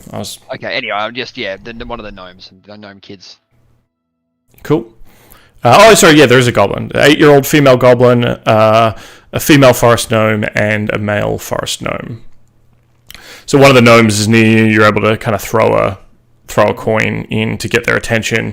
The clacking keeps going on the other 2 looms, but one of them stops, and he turns around and looks down at the coin.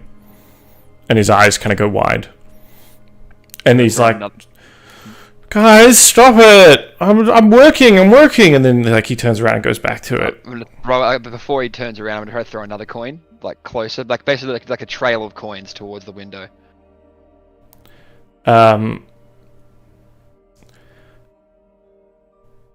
He sort of hears the clatter, click, click. Give me an insight check.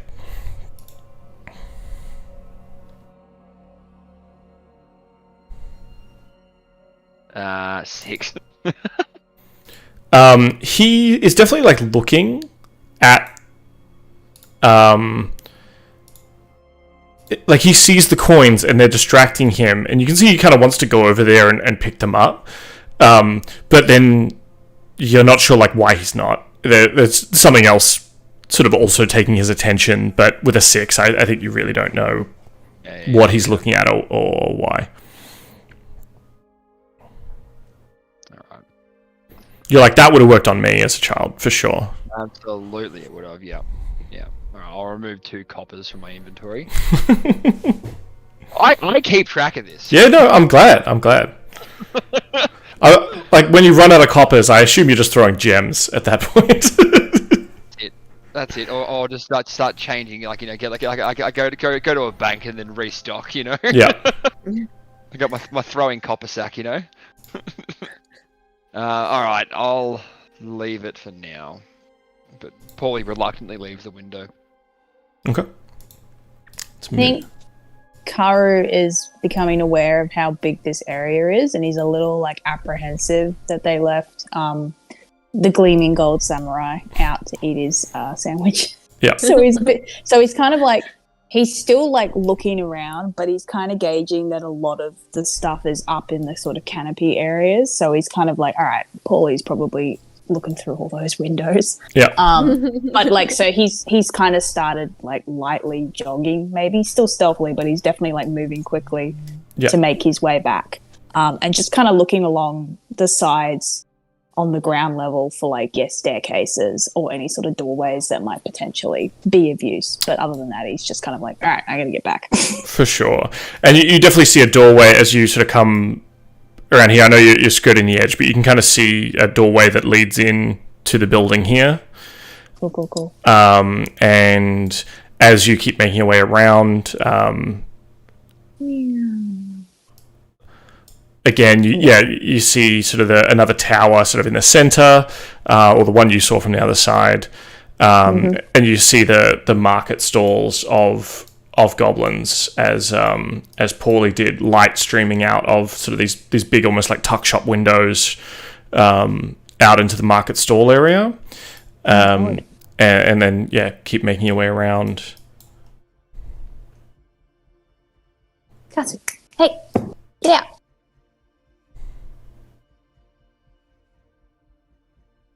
We need cat cam. Pauly, keep going around. Mm-hmm. Yeah, I'm making my way. It's really fun going that far of a distance. I really enjoy it. We've let the bird free. That's right. So, Pauly, you see here, this is a balcony that's up about 10 feet up off the ground. Right.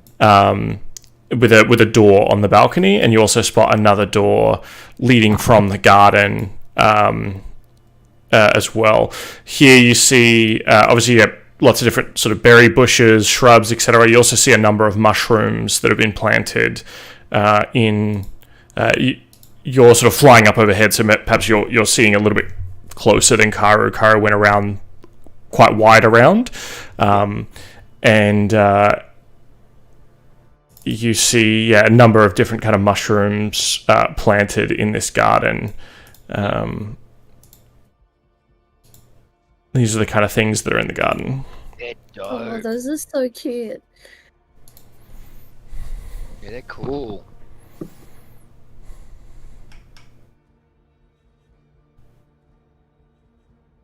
Cool. Yeah, absolutely. I'm just gonna keep going anyway. Like, I think he's just trying to get back around now. Yep. Like, See- scoping things out as he goes. Yeah, so you can see that door. You can see like what looks to be like a small window into the room there. You don't see much in there. Like it's well lit in there, but you don't see much unless you go right up to that window. Okay. I probably won't. I'll just get back to get back to Yama. Now, shiny golden boy. Yep. And then of course you see that the other bridge here that leads into some sort of sitting room.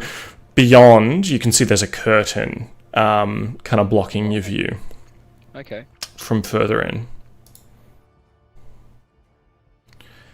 And it appears it to be some kind of parlor. You know, there's like Yep.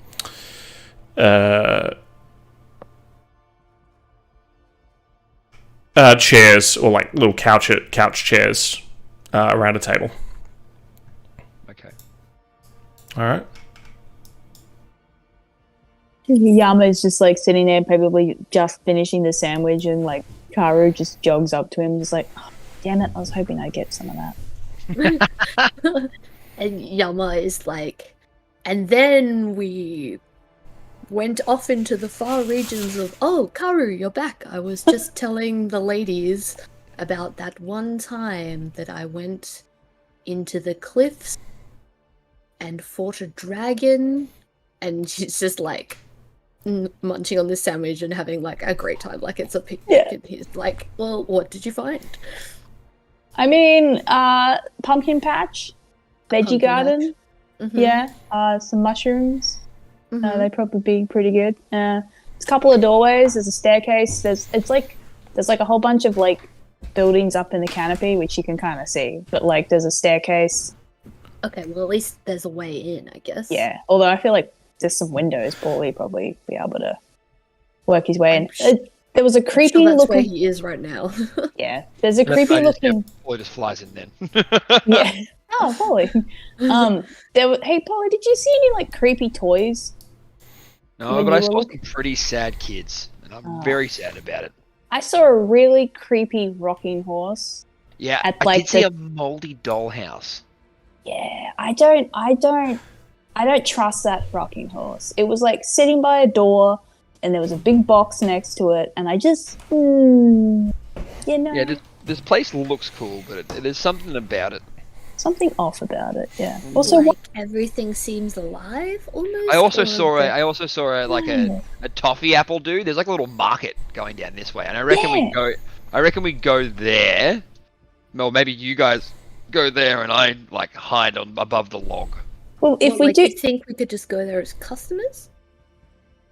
Yeah, I wouldn't be surprised to say no. I feel like it'd be good to, if you're going to do that, make sure that there are other people. Like, you wouldn't want to be the only people rocking up to the market, and they're like, "What the fuck are you doing here? This isn't That's for what I mean, you." like, You if I'm obviously being, don't if I'm being belong. all sneaky, you guys go to the market, and I'll be sneaky.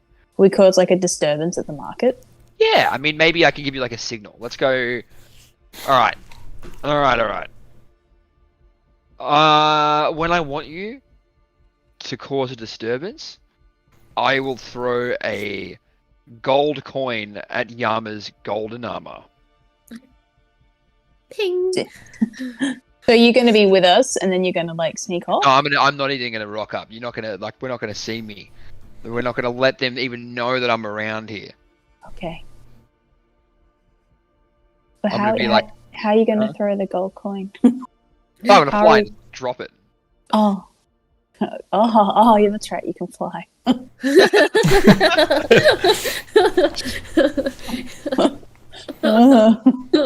Just forgot that whole like 10 minutes. Yeah, I'm just gonna like hide on top of the log for now and like. Where do live. you think you're going to go? Did you see anything in the windows? Yeah, Like, did the middle one seemed a bit dodgy. There were some kids there, Mm. and I'm not really like happy about that. And I think I found Granny Nightshade's bedroom in the like pillar furthest away from us. What makes you think it's her bedroom? Well, the creepy dollhouse is one thing. I mean, like, she's probably nothing like her sister. So, bit of a clean freak, I think. That's what we've got with Granny Nightsmith. I mean, the only way we're going to find out is if I break in there. And, what about the main part of the building? I saw a couple of doors into that, the sort of main part of the log. What do you think that area is? Do you think that's where they, like, prep everything for the stores? Yeah, I'm probably, maybe. Like, where that might be the factory, you know? Like the toy factory. Yeah. Big industrial kitchen and toy factory. Yeah. So, like, while you guys are doing that, I can try and find the portrait, and then when I need the distraction, I can do that. I think it would be good to have a line of communication with you. Good point. Wait, Sorn can speak into my head, right? Yeah, if he can do that at the, like, if he's not too far away from you. Is that a thing? I don't know Sorn's abilities. Excellent question. I will consult the Sorn archives. He might have, like, message, which is like 120 feet or something. I know he has telepathy in general out to a certain footage. But yeah, he might also have message. He can communicate telepathically with any creature he can see within 30 feet. Right. Okay. No, that's pretty useless. I know. So, yeah, and I think we've ruled that that's like he becomes a mesh network if you're within 30 feet of him. Yeah. But I don't see message on his... No, probably not. Okay. That's okay. It's alright. Maybe you guys can have a noise that you make if you need me to come do stuff. I feel like it's going to be the other way around. You know? Most likely. I get in a lot of trouble. I feel like we're going to be making a racket. I don't know what we're doing. At the Hag's house, I did a lot of dumb stuff. No. Really? Yeah, I know. It's surprising, but I did. Well, you did also just kill a man while he was cooking dinner, I guess. He was being mean to vultures, okay? Think about how mean he would have been to an Aarakocra. Yeah, true. No, I understand that there's no other way for you to take there's that always other logic than to my personally. We could have also tied him up and put him in the fridge. But he was so easy to kill. Yeah, don't deny. I did it in one shot. It wasn't even like, you know, I didn't even have to go into an encounter. I just straight up murdered that guy. It's like, kind of awesome, actually. Just like, don't deny Yama his kink. All right, maybe he just wants to tie people up. Yama goes a deeper red.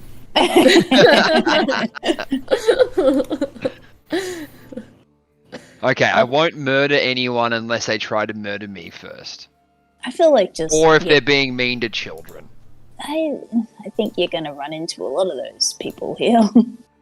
Yeah, we have to. We got to establish the rules of murder here, okay? Well, the rules of murder are that the greater good. You have to think of the greater good, and maybe murdering one small insignificant man immediately will mean that you get to murder less people later on who will actually make a difference. And where do child abusers sit on this scale? Well, eventually they'll all be free. And they still abused children. Do they deserve to live? Let's not get into this. Before we be questioning my morals as a paladin. let's not get into this debate just yet. Okay. Let's focus on what we're here to do, which is to get the portrait. Murder is tertiary, I think, in the grand scheme of things. 1, portrait. 2, get out alive. 3, murder. Save children too, if possible. Sure. Yeah. No. Yeah. Of course. Sorry, I actually slipped into a different role-playing character just then. Karu would genuinely care about children. My bad. Yeah. Oh, yeah. Save the children. Okay. 1, portrait. 2, children. 3, get out alive. 4, murder. See, we're murder down even further. Look at you go. As long as murder is on the list, okay? It's on the list, but it's last. I like it to be considered. Yeah, it's always considered. It's just last. Seeing as Josh is loving this plan in the chat, and anyone else who's in the chat that's not playing can roll a exclamation mark D20 for me, please. I'm looking for a 20. The more people in the chat, the more chances we get. come on, Aaron, pay attention. Ooh, 15 is good, but not where I want it. You don't get to roll, Timmy. Didn't even roll for you. Just doesn't even like you. No. Maybe there's a cooldown on it. Anyway. I like the 15, but it's not enough. I'm sorry. Sorry, Josh. No insta-death. No insta-death for Sorn today. It'll have to be slow and drawn out. So, you have a plan. Some of you are going towards the goblin market. Yeah, to cause a... Are we going to try and draw her out? Is that what we're trying... Okay, we're trying to... Okay. Right.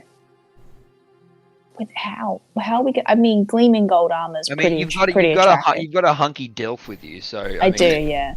Yeah, I mean, that would draw out most tags, honestly. I think that's just all I've got to lead with.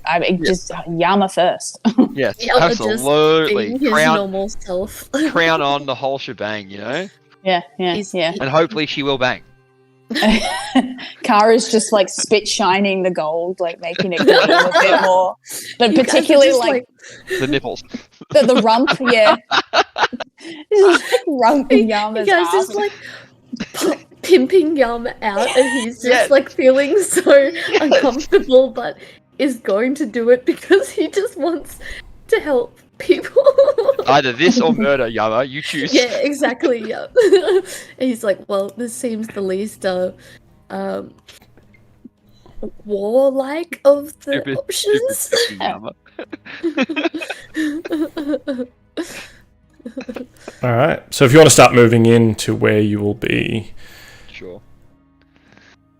I'm not sure if I can probably be up there, but like, let's just say like I'm above the log, you know, like kind of like perching above the log in the building. Do you want to give me another stealth check as you get into position? Where am I going that way? I'll go the actual path. 21. 21, very good. And those of you who cross the bridge sort of sways and creaks. Can I just get stealth checks from you if you're trying to be quiet on that bridge? No, Yama is sauntering across. Okay. Yeah. I think I'm being actually not trying to draw too much attention to myself.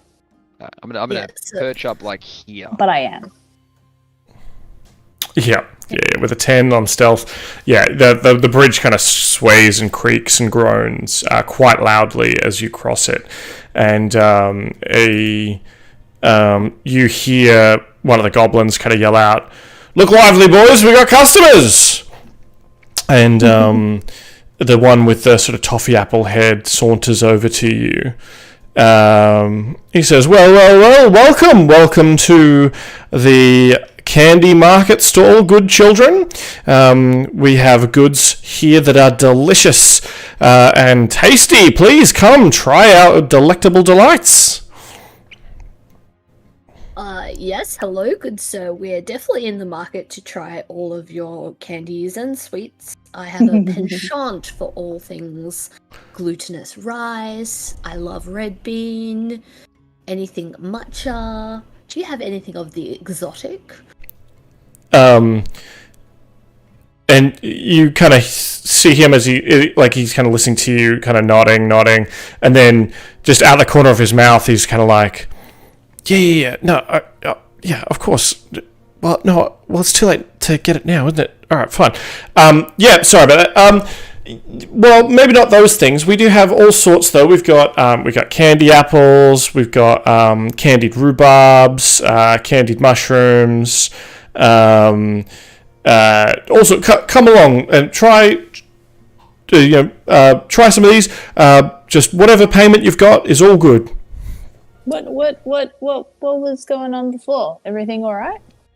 We roll. Huh? I can roll like an inside. Oh. Who are you talking to? No, there's a maggot that lives in the apple I have for a head. It occasionally talks to me. It's really annoying. Don't worry about him. He's not part of this operation. All right. We only have the highest of quality foods here. Please come along. The boys, customers, and they start sort of folding out little benches and things like that with all these different treats on them. Can I do an insight check to see if it really is a maggot that's just like pissing him off, or if it's something else? Yeah. Give me an insight or even a perception check. They're both bad. Mine are the same. I'm gonna go with Inception. Oh wow, I got a 19. Oh wow, I said Inception. 23 insight and a 19 insight. You see, like, as he stops talking to you, like, you see his eyes kind of look off to the side, and like he's definitely like talking to someone in his own head potentially. But you don't. I mean, you don't hear anything. But then again, it's in his head. So yeah. Is there anything that's like kind of laid out to try? You know, like you can see like there's little toothpicks or anything, like little samples. Yeah, there's a couple little samples, like little bits of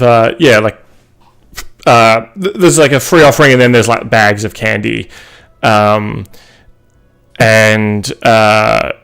you see sort of beetles encased in hard candy, lollipops made from compacted ants, jellied worms, and there's like little slivers of them if you want to like try them. Yeah, I think Yama's probably in heaven, and he's like, Yama, Yama, yes. What? And Karu just like leans in and whispers like, "What if eating this turns you into like a slave or something?" What, like the Pauly said he saw kids, you know, doing jobs that they didn't seem happy about. What if it's gonna like candy? Yama's gonna like flourish with his hands and maybe point to something, and he's like, this reminds me of the time down in the dark where my cousin. Anyway, is this magical candy? Everything's magical in the Feywild, yeah. Well, okay. That's an unhelpful answer. very, very helpful. Yeah. Yama's going to try the candy. He's going to reach for one of the, like, beetle-coated things. Yeah, so, like, you get, like, just, like, a half beetle, like, because they're offering you some samples of everything, right? Yeah. And you have the option to buy, like, an actual, you know, proper beetle. So they hand you, like, a little mandible that's, like, dripping with some sort of stickiness, and you pick it up, and it's got a bit of crunch to it. Yeah, you sniff it. It smells very, like, sickly sweet. You give it, like, a little lick. It tastes lovely. Alright, well, Karu, I don't see anything wrong here. It just tastes delicious. Yeah, so you crunch on the little leg. It sort of explodes in your mouth into, you know, just like little shards of candy. You only get like the briefest of taste though, because it's the tiniest morsel. You feel sort of a tingling, and it's not unpleasant, but you don't feel, you know, Yama's eyes don't glaze over and become a thrall or anything like that. Cool. Good. He's like, candy beetles, absolutely brilliant. I mean, you could buy a whole one. That'll keep you right as rain. You could crunch on one of those bad boys all afternoon. Put a smile on your face. So this candy that you're showing us now, when was it made? When did you make this? Oh, we made fresh every day. Well, I mean, I just saw you pull it out now. Like I didn't see it come out of the kitchen or anything like that. How do I know it was made today? 100% organic Feywild candies. These ants, barely a week old. We got a fresh. You know, the queen only listens to classical music, and so you get these lollipops are grade A ants. Do you get like different taste profiles based off the kind of classical music she listens to? For sure, yeah, no, absolutely, and we keep it seasonal because it's good for marketing. Like, you better get it now before we run out, and then you missed out on that one. You should have bought it earlier. Like, we got. I'm intrigued. I actually would love to do you guys do how there's some candy shops where you get to watch them pull the toffee and make we'd love to see the kitchen. This is all really nice looking stuff, but it'd be kind of cool to see how you to meet this ant, or to like see how you guys make your candy. Well, it's a bit of a secret recipe kind of thing. Obviously, I could introduce you to the boss if you wanted to have a chat with her. I'm sure she's always welcoming of guests. And if you want to perhaps negotiate on being able to see the inner workings, she's always open to that kind of discussion for sure. Yeah, the boss. That would be cool, right, Yama? Like. Yeah, that sounds great. We are looking to place quite a sizable order. Okay, excellent. Yeah, sure. All right, boys. You are you going to buy any now, or you good with just the tasters? Yama wants to buy some now. Can I buy a packet of the beetles? Yeah. What do you offer?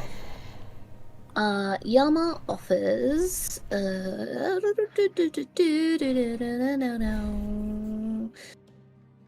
very good question. He doesn't have a lot of things. Is it not? Do they not take gold? Oh, they'll take gold, but he said whatever you've got in terms of, Yeah, I think your experience in the Feywild here has just kind of been, you can sometimes offer your ability to dance in a trade in this place. So it's really up to you on what you're offering. There's no prices labeled anywhere.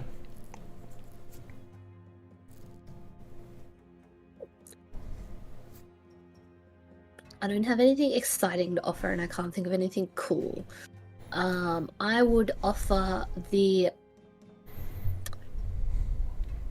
first smell that I smell upon waking. Oh wow, that's amazing. I love that. I think it might be worth 2 bags. I'll give you 3. Every smell you smell, the smell that day that you woke up, and then the first, absolutely perfect. So he hands you 2 bags of the candied beetles, sort of encased in hard candy, and he also gives you a one of the goblins gets a fairy floss, but it's just sugared spiderweb. Oh, cool. Yeah, okay, Yama's walking around munching on that, and roll a d8 for me, please. I was gonna say, Karu leans into Yama, is the sense of smell. What about your first cup of tea in the morning?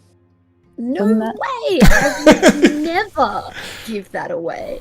But didn't you just do that? What if that's the first thing you smell? Oh, but the first thing I smell, maybe it's probably Sorn's smelly feet. Body odor? Sleep top to tail, so... Okay. And you see, one of the goblins be like, oh, smelly feet. Whoa, yeah, I can't wait. Looking forward to that. You rolled a 6. Okay, as you're chewing, you mentioned you're chewing on one of the things. You notice that, or perhaps Karu, you notice it first. Fireflies are just drawn to Yama and are just kind of dancing around him, forming a persistent cloud around him. And now, because of that, he's shedding bright light in a 5-foot radius and dim light for an additional 5 feet. Oh, Yama, you are so glowing. Cool. This is going to work so well when we meet the hag. Look at you. Beacon. Yeah, well, I just really love this armor, and I'm glad that the bugs appreciate, and I love this fine candy. I have quite the sweet tooth. I very much appreciate this. So sorry, what is your name? Oh, my name's Chucklehead. Chucklehead. Good name. Chucklehead. Well, it's good to meet you, Chucklehead. My name is Yama, and this is my associate Karu. Pleasure doing business with you, sir. Can I interest your associate, perhaps, in some of these great treats? I mean, we have worms here. Obviously jellied worms. We have sour ones, of course, and we got all kinds of slithery jelly creatures. If that's to your liking. Jelly worms sounds good. Are they sweet tasting, or are they you can get sweet, sour, or spicy. Spicy jelly worms, please. Yeah. So they reach into a bag. You can see like they're actually still like wriggling as if they're alive. And he pulls out these sort of sugar dusted, bright red kind of worms, almost like you would see in perhaps like a bait shop, you know, and puts them into a little bag for you and says, and yes, and your payment? Yeah, I'm thinking about it.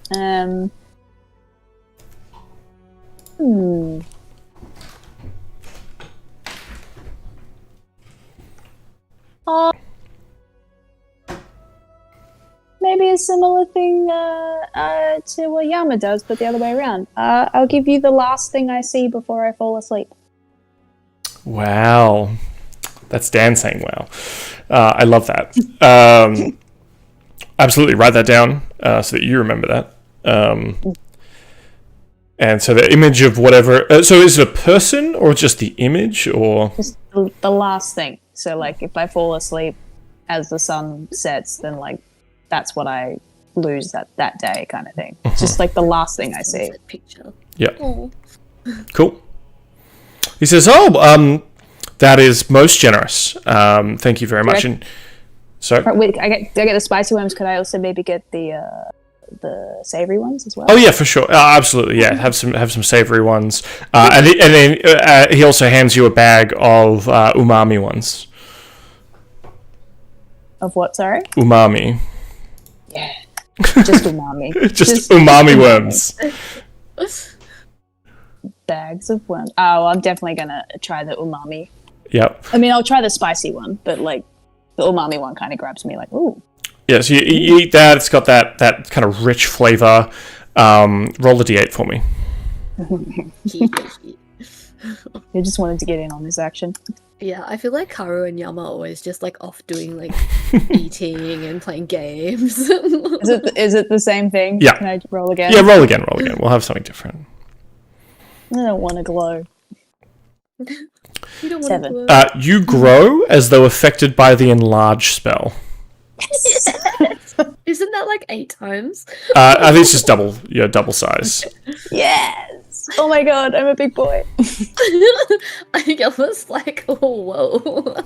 I think Karu in a slightly deeper voice is like, well, can't be stealthy anymore. Oh my god. Massive token. That's so good. So the enlarge spell, your target size doubles in all dimensions, and its weight is multiplied by 8. You go from medium to large. You have advantage on strength checks and strength saving throws, and your weapons grow to match your new size, and so your weapons deal an additional 1d4 extra damage while under this effect. That's so amazing. I'm so sorry to do this. Please let me know if any of this behavior is inappropriate. But Karu maybe turns around and like catches Diana's eyes. And he just kind of does like a little like eyebrow raise. She is kind of looking on in awe at you, I think, and probably sidles up. I think at this point she's still in her centaur form because you guys have been traveling long distance. And she's like, "Oh, you can transform again? I didn't know you could do that." I know. Imagine my other transformation ability this big. What are you guys talking about? I think transformation ability. What? Nothing.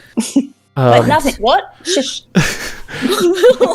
She's like, "You'll have to give me piggyback rides now, I think, until this wears off." Deal. Oh my god! Sorry, it's like. Are you able to just read out quickly again what it is I've got? I only wrote down additional 1d4 of damage. Yeah. So you have advantage on strength checks and strength saving throws. Thank you. And all your attacks deal an extra 1d4 damage. And I'll just tell you now that both of these effects will last an hour. How long? Sorry. 1 hour. 1 hour. Cool. Oh, let's go quickly. So effectively till your next short rest. Dope. Well, I feel like maybe if Karu is aware of that, he's like, Diana, you gotta do that piggyback ride now. Come on. Let's go. She doesn't even like transform back into her human form. Just kind of leaps up and like I assume your tentacles kind of form a bit of a sling like on your back, and so you're just like holding this horse woman. But But it's like the sling's up pretty high, so like she's not like she can see over the shoulders. And Lot's up. I'm making Lot get up there. Yeah, Lot like jumps up on a shoulder. Diana is like her body's like sideways to you, but her torso is kind of turned to like look over the other shoulder. I gotta draw this. This is so ridiculous. And then just like glowing Yama. Yeah, and just fireflies buzzing around Yama, glinting off the golden metal. Like, He's got a huge grin on his face. Yeah. Pauly, what are you doing while you're up there? You're just watching this play out. You're not making any moves. I'm being a total creep right now, just watching it and giggling to myself, but like quietly. Just eyeing off those worms. You're like, I like worms. I like beetles. Like, yeah, wait, actually, is everyone paying attention to Yama and Oh, absolutely. I think all the goblins are kind of watching that for sure. Can I try and yoink some of those worms? From Karu or from the stall? I thought there was a stall with the worms. No, there is a stall. Yeah. But it's like it's right in there. So it'll have to be a very good stealth check to swoop past, but you will have advantage thanks to the distraction. Like, you should have seen that Karu has 3 bags. Like, consider that he's probably gotten you one of those bags. Yeah. 19. Oh, God. Let's see what.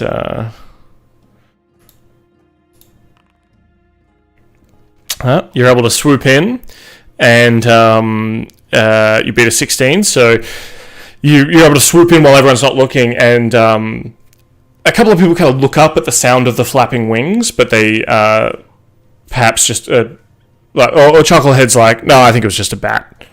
No, I'm sure it was just a bat. No, it wasn't a giant flying red bird, man. That's dumb. And like he's obviously just like still talking to the maggot in his head. Perfect. Yes, I'll nick one bag. Do you eat any? No. Okay. I'm not risking adverse effects while I'm flying up here. I'm sick. Obviously I can see Yama and Karu, right? Yeah. As we're munching on candy and glowing and swelling. I'm gonna go back up where I am and keep my fancy candy for now. Cool. All right, what do? The name of the episode, glowing and swelling. I'm gonna go check out the last pillar I didn't look into. Yep. This one, the one I'm right at right now. That's the one that was down here in the. Yeah, I think. We went through it, so I didn't technically go to it. If that makes sense, I'm happy to play it real. Sure. Cool. You see what looks to be sort of you're peeking through the window. There's a couple of windows into this room. You probably arrived from the southeast, right? Because it's above the thing. Yeah. You can see that there's a balcony, and up on the balcony, you see some tin soldiers sort of just standing almost lifeless kind of on the balcony itself. They don't see you, but you peek in through the windows. You can see it's a dormitory nestled in the tree boughs, and has these round windows overlooking the balcony and sort of the house itself. Lining the walls are 10 child-sized bunk beds, outfitted with patchwork quilts and straw-stuffed pillows. You see a young male dwarf lying on one of the bunks, coughing and drenched in sweat, while an older lad mops his brow with water from a bucket. Obviously, there's a door that heads to the balcony, but then there's a door further in that seems to lead further into the building. Yeah.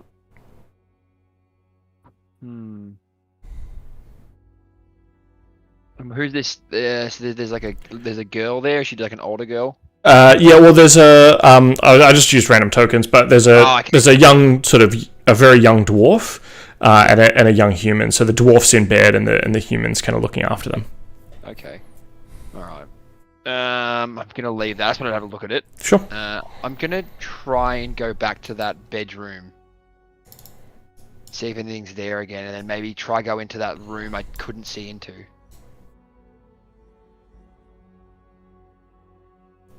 So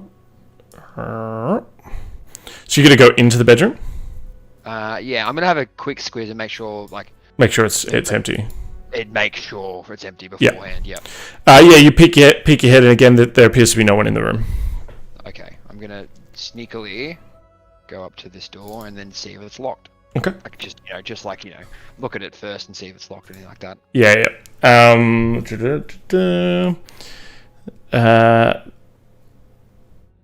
Okay. So you climb in through the window. Give me an acrobatics check. Natty 1, but it's a 14. Holy shit. As you're climbing in the window, you knock the dollhouse. And it topples onto the floor. Now you have you actually knock, because on the windowsill is the jar of moths. Yeah. I'm going to say one of these things with a natty 1, it's a 14, but one of these things is going to fall onto the ground. And it's like you've knocked 2 things off the shelf in the supermarket. You can only save one. The moths were alive, weren't they?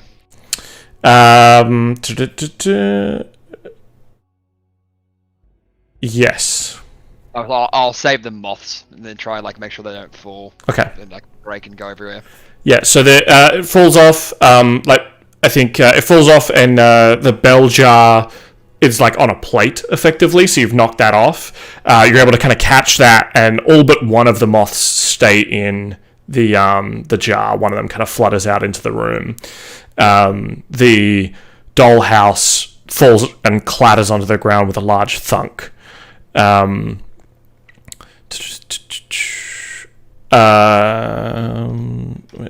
dollhouse?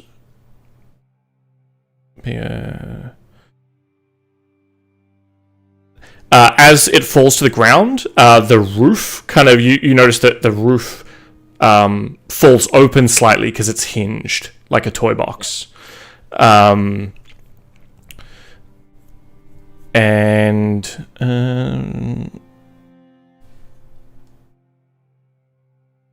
Cool. But you hear the sound of a chair scraping from the room below, as if someone's just rocketed out of their chair. Okay, I'm gonna get back out the window. All right. Yeah. So you climb back out the window. Give me another acrobatics check. Do you pick up the dollhouse, or you just leave that on the floor? I'll pick up the dollhouse on the way. Yeah, absolutely. Okay. Yeah. Cover the tracks. Yeah, just have that one moth flying around. That's it. Yep. There we go. 24. 24. All right. So you're able to you scoop the dollhouse back up onto the stand, and as you're sort of getting out the window, you're able to put the jar of moths back in. You're looking at the one moth that's kind of flying around, taunting you, and then and kind of slip out the window just in time as you see a figure coming up the stairs just as you duck down behind the window. I'm gonna try and peek in, and hopefully they don't see me. All right. Oh, God. It's going to be a contested stealth first perception check here. Gosh. Cat butt. Sorry, Momo's in cuddle mode. I'll tell you now, you got to beat a 20. Not gonna happen. 13. No. So you see this figure, and she sees you at the exact same time. Of course. Oh, Of no. course. Yay! Our plan is ruined. Damn it. I just rolled horribly. And she looks at you for a moment, like you're both kind of just stunned, looking at each other. You've just poked your head around the window to look. You know what? I'm gonna panache her and go, hi! Alright. Yep, Nash the On the head. roll. So that is, fucking A. Right now she's in hospital. So insight check to my persuasion. Okay. I'm so entertained. Can I I was gonna say, can I inspiration this, but I rolled it in time. I don't know if can I use You can if you want. I've got one. Sure. I think you probably have a few thanks to all the gifted subs. Fuck me. 16 is the highest. The second one was worse. Alright. I'm going to show you her roll. Why are you gonna do this to me? She rolled a natty 20 and therefore a 23. Yeah. God. So your feathers fly up, What is in my rolls? and you're just like, "Hey," and her eyes narrow, and she says, "It's you, the arson bird." Oh no! Oh shit. And we're gonna roll initiative, I guess. Oh god! Not us though. We're eating candy. We're having a great time at the fucking market. Fucking 22. We're talking about how Yama's gonna woo this fucking hag. Yeah, we're talking about our plan. Yeah. You got a 22, was it? Yep. Oh, no. You do get to act first here. Yeah. Okay. Can you just turn invisible? No. You just run away. I mean, you can. Yeah, but that's not me, is it? God damn it. Josh says murder. Yeah. We did say the next person I saw got to be murder. But it's the fourth thing on the list. Yeah.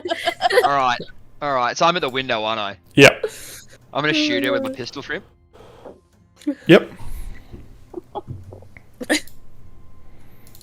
Shit, does 13 hit? 13 does not hit. All of you hear a loud bang as That's the signal. Oh, God.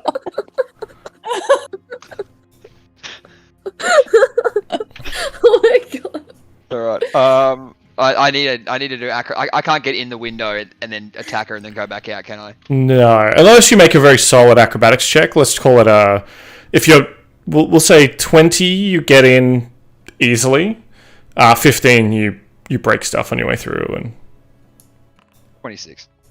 26. Yeah, you're able to, you tuck the wings in, dive in at her. I'm gonna attack her. Hit her with Talon.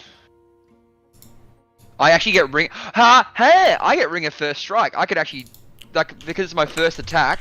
You're acting in the initiative before she is. Yep.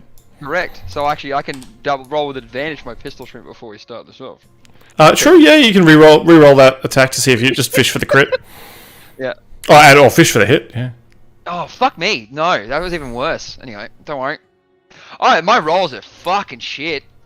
They're not doing good. What the fuck? Lucky you've got advantage. Oh. You're losing it. He's losing Is it only on the first attack, though? No, it's on all attacks before they've had a chance in initiative. So. I've rolled 3 1s this session. Eek. Oh, fucking dirty 20? Dirty 20 will hit. Oh my god. Sorry, that hurt me. That one hurt me.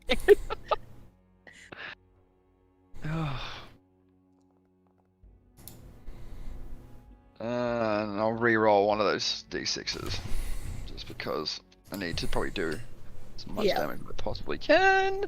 Roll a 6. No, I'm not allowed to roll a 6. 24 damage. There you go. Out the fucking window.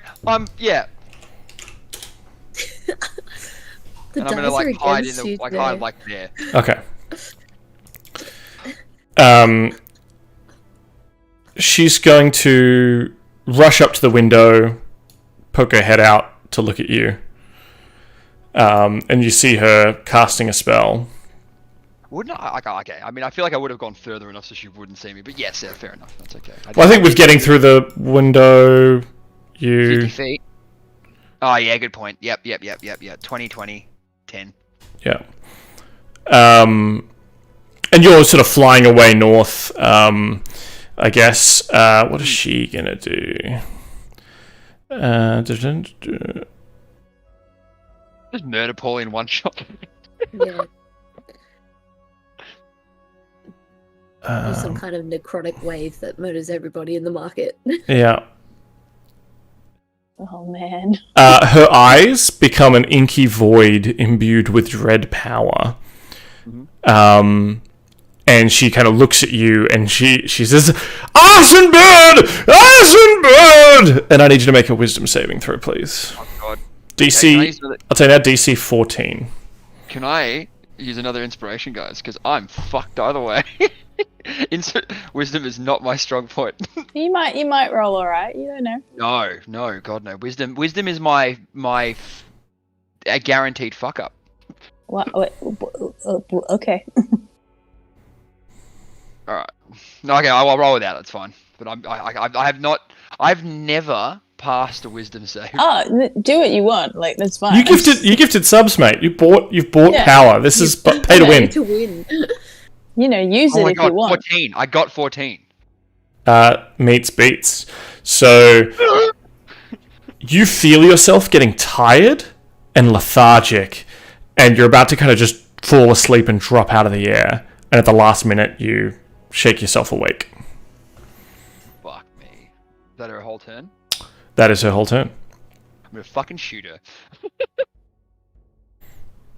All right. All right, 19. Well, actually, so we'll hold there before the start of your turn. Karu and Yama, you hear a gunshot go off. Can we tell what direction? Towards the north side of the log. Everyone turns to hear it. Yama just goes to Karu. I guess that's our signal. Karu And- coughs really loudly, almost like trying to make it like he coughed instead of the gunshot. He knows it doesn't work. He's just doing it anyway. Yama wants to grab the apple guy by the scarf, whatever he's wearing, and just like point us in the right direction, maybe. I mean, Or take us there. I could do that. Like Karu could like just pick him up and hold him out in Maybe, front of Yama. Like, Yama goes to do it, and then Karu's just like puts a tentacle there and just like full lifts this guy. Pulls him up. Yeah, and we just want to like intimidate him into like taking us through the throng of people directly to. Oh, yeah. I kind of like the idea of it being like someone's in danger. We can help. Like just Yes, take us. where was that gunshot? Someone's in trouble. So for you guys where you are, you definitely hear it. It's a good 350 feet away to the northeast. Yeah. Pauly! What the fuck? I didn't realize you went that far. I just checked it too. That is like, oh my god. How much? Yama's fucked. Yeah, I'll Sorry. see you guys in like 10 days. Like, I can do 80 feet a turn. That's my max. Fuck. I mean, I don't know what else we could do other than, just book. Oh, wait, if I'm bigger, can I have, like, double my length? I don't think you move faster, no, unfortunately. But Oh, bigger strides. That's fine. Carrying a horse. I'll put the horse down. But I would probably pick up the golden armor boy. Yeah. Just like underarm like a football and just run. Well, I think you wouldn't have any problem lifting Yama, but your speed is still the same because your legs are longer, but you're still moving them. Yeah. I mean, that's better than letting... Like, Yama, you're still like 25 feet movement? What's your movement at the moment? Where do I actually find movement? Oh no, I do have a 30-foot speed. I have 40, so Okay. we could do this. Yeah. I could Yeah. football hustle you across the fucking... Forward! And So, Yama's like- just like a little man under your arm. The sword with the sword out, just Yes. ready to be thrown. Yes, I'm the lance. Yeah, I'm just gonna like overarm throw you when I get close, and I'm not. That would be really fucking Because funny. Pauly and the hag are still 20 feet up in the air, looking. Her head's just poking out a window. Wings. I have wings. You do have could wings. throw me, and I could sprout my wings. Okay, I mean, I'm down for it. What's Okay. 350 feet divided by 80, and that's how many fucking turns it takes to get there. So the reason I ask what are you doing, because before we get to the next round, or we'll insert you into the next round if you're acting aggressively here, the goblins at the market stall have just turned to hear the sound and are hearing the crone yell. They don't see you as part of this threat currently, but if you start moving in an aggressive way, they absolutely will, right? It's kind of why I was doing the someone's in danger. Yeah. We should help. Okay. Like, that's the kind of like... Do you want to give me a deception check to sort of... Sure. Can I give him advantage Sure. on the deception? I'm like... Did advantage, or do you want to also roll? Because I have a -1. Oh, what do I have? Deception. Oh, I have a +2. Yeah. Okay, so maybe it's like, I'm like pick up the fucking toffee apple dude. I'm like, someone's in danger. And Yama's like, we must save them. Show us the way. Yeah, there we go. Alright, deception with advantage from Yama. Yeah, I'm not doing this. Oh, natty 19. It's 21. Yes. That's pretty good. Let's see what Chucklehead thinks about this. Come on, I just added to my charisma, man. He just looks super confused, and is just kind of looking around. And he's like, "Was that Granny?" But he doesn't seem to be thinking that you're part of this threat currently. So we'll add you to the initiative. Mm-hmm. See you in like 4.5 rounds. If you two want to roll initiative for me, but you'll have to wait your turn in this round. Yep. Can you actually throw me though? I feel like that would be so cool. I would. Would I get happily there throw you. faster if Karu throws me? Potentially, because Karu can throw you on his turn. Yeah. And he acts ahead of you in the initiative, so... Yeah, and then I can just activate my fairy crown. I'm so nervous right now. This is so That's insane. fair. Top of the round, Pauly. Fuck. Shit. I'm gonna swoop her with Talon and attack her with Talon.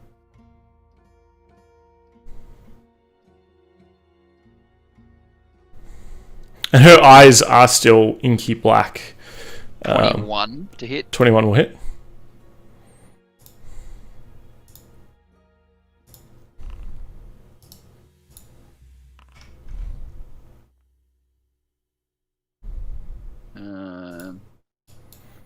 Yeah, 29 damage. Whoo!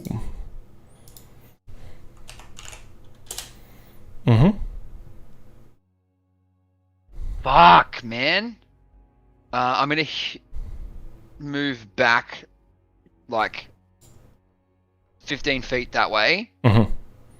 Attack her with the pistol shrimp from there.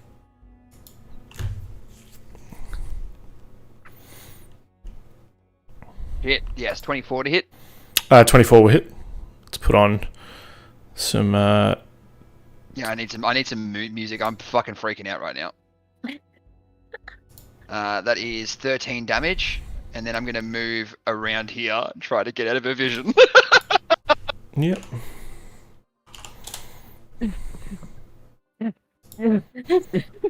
Let out the excess energy. I have so much energy right now. All nervous energy. Alright. Yeah, so you get around the corner so she can't see where you are. But it is Karu's turn. I just realized I never took my my new feat, and I'm like, is there anything that gives me more movement? Maybe, I think mobile, maybe? There is, yeah. Your speed increases by 10 feet. Is it worth it, though, just for this? I mean, it's 100 feet movement. It does fit Karu, the whole mobile Karu. It's pretty cool. Yeah, the reason why I haven't really added any is because like I couldn't really see many that grabbed me. I'm gonna do that. Fine, fuck it. That's my that's my new feat. Mobile. Also, like you don't provoke opportunity attacks. Yeah. If you move. That's pretty good. Like if you make an Pretty attack. awesome. You can get out of any sticky sitch. Sticky sitch because I'm a sticky boy. I will move. I will pick up Yama and put him under my arm like a football and charge. And I will use my action and movement to move 100 feet in the direction of... But Diana and Lot. Just leave Oh, them there. well, I'm just like, catch up, ladies. Well, Diana goes on Sorn's turn and Lot goes on Yama's turn, I think. Is that right? Yeah. I can get to there.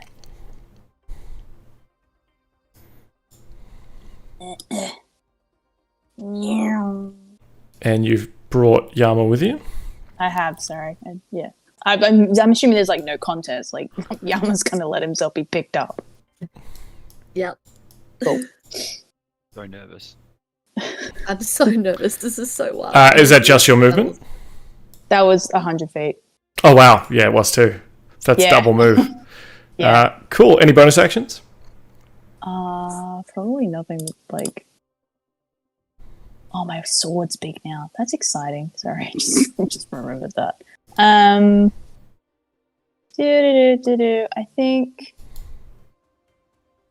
think I can do my like set my sword on fire thing as a bonus action. I don't think I'm going to do that at this point, though. To be honest, like I think I'm just focusing on running. I can't see Pauly yet, so I'm just going to keep focusing. All right. Scabatha can't see you, Pauly, because you've gone around the edge of the tree. Creepy. Let's see here. Oh, no, don't think about it. Just end her turn. This is insane.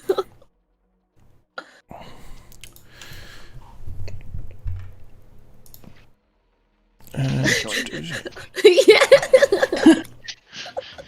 It's like a little sausage. Yes, I'm very nervous. She steps back inside the building. And you don't see her, Pauly, but maybe you can kind of hear her hobnailed shoes on the floor inside. And you hear a muttering.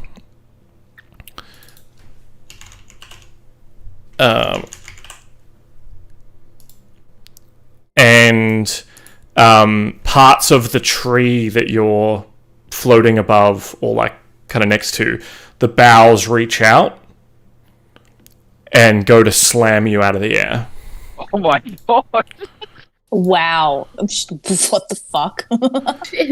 we gotta be able to see that, like just in the distance, the fucking side of the building moving. I think I'm behind you guys. 24 to hit.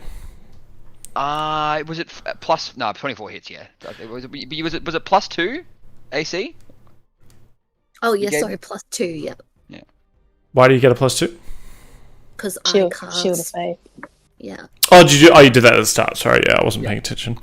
14. Wait, that was actually a very long time ago because that was only 10 game minutes. So that's probably that's right. That's gone. Cool. That was just for the All good. adventuring. 14 bludgeoning damage. Uncanny touch. Okay. And you hear, the running of boots. Oh god. Wait, her boots? Yeah. You hear her go down some stairs. Oh, okay. Alright. Yama. You're being carried. And loving it. Yama's gonna draw his sword. And he's just gonna hold his action. Okay. Anything for Lot or Diana at this stage? That you've kind of sprinted away from them. They're a bit confused. I have a really dumb idea. I'm the distraction from myself. Now I go into the building and look in that room. Yeah, maybe Yama just calls out. Well, Karu already did for them to follow us. Okay. Yeah. Yeah, I can't really do anything because I don't think I can even cast True Strike on myself until I can see the enemy. So there's no point. I'll hold until she appears. I tell you what I will do is I can trigger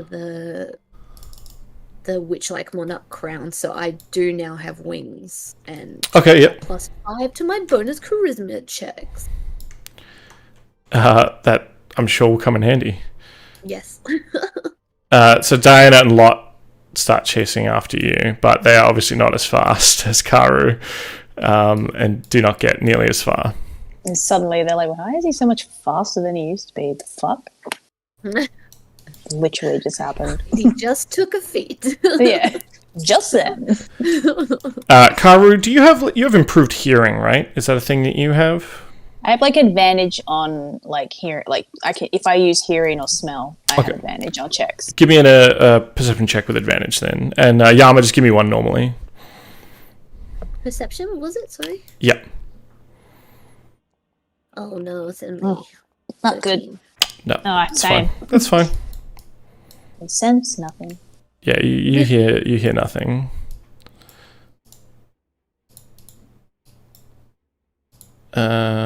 Okay.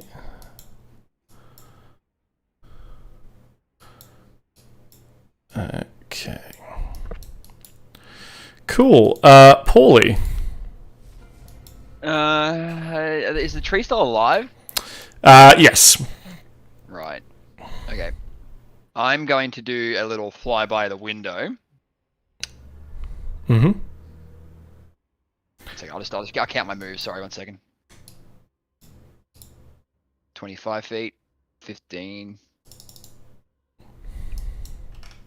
Is there no window? Well, it's because I guess you're on the upper floor. Okay. But I was just putting you there for how close you are to your allies. You can see that she's no longer in this room. Okay. Now, I'm of two minds here, guys. And this is when I need my angels on my shoulders.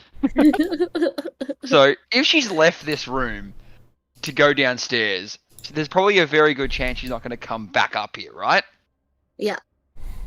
So, I could fleece the joint, and then I come find you guys. Yeah, do it. Yeah, do it. Yeah, that's great. You literally got her out of the house. Yeah, she's running to get more fucking probably soldiers or something. You might as well. I mean, yeah, she's gonna. I know it's dumb to go back in there, and that's why Pauly would do it. Yeah, I mean technically, Karu and Yama aren't anywhere near you. So. All right, acrobatics check. Let's go. I feel like is the earth Going back in the shaking window. as Karu runs? Actually, is this part of the tree alive, Dan? I should ask this first, actually. Yeah. So you can see that the boughs that this like room is sitting in have come alive and are swinging. So anything near the Okay, so it's probably not going to let me in. That's okay. All right. you can dive in to avoid the branches. It's the branches that have come alive to try and hit you. That's it, though, right? Yep. So it's swatting at things outside of the room that are buzzing around. Right. Okay. I feel like I made enough dumb decisions here, and You got double down. Yeah, double down. We're all here for it. All right, fine. Yeah. I'm going in. All right. I love Acrobatics check. this plan. Yeah. Well, I mean, are you even being careful at this point? I mean, I still feel like I'd be like, whoa. Yeah. Like, show me the acrobatics. Show me the dive. yeah.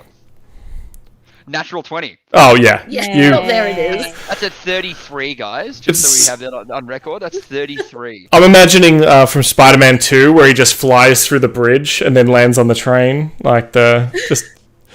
That's exactly it. Yep. Cool. And I'll use my bonus action to get to the door and open it. Yep. Anything in there? Yeah. You open up the closet and inside, you see a pair of there's some like basic kind of clothes hung up in here. In particular, the things that grab your eye straight away is a pair of embroidered velvet slippers, a false eye made of solid gold, and a cracked hand mirror with a gaudy, bejeweled handle and frame. I would take everything gaudy and everything velvet. So, yes, you're absolutely right. Yeah, I take all of those things. So, just as example, the slippers are worth, to your appraising eye, 15 gold. The false eye made of solid gold is probably worth about 25 gold. And the cracked hand mirror, even though it's cracked, the gaudy, bejeweled frame and handle and stuff, you get that fixed, 65 gold as is. Bam, bam. All right, right into the bag of holding, all three of them. Mm-hmm. Just like quick, just like bop, bop, bop, bop, bop. Oh, anything in this? You also see, a small, probably like a velvet pouch sitting on like a little side table. And as you pick that up, as you're picking up everything, it feels like there's something sort of slender and metal inside. That obviously... Oh, damn, I did it again. Okay, I've just made 2 boom circles by accident. Sorry. Okay, so that was 20 feet from there. 25 feet, so I got 25 feet. Okay, yes, pocket that as well. Okay. Absolutely. Absolutely. Can you write... do you have those written down? Can you chuck them in the Discord and I'll pop them in Yeah. my bag of holding? Or put them in my notes. Thank you, sorry. I'll just pop it in the chat in Foundry. There wasn't a picture or anything, was there? Nope. Okay, cool. Alright, back. I'm gonna use my action to dive back out the window.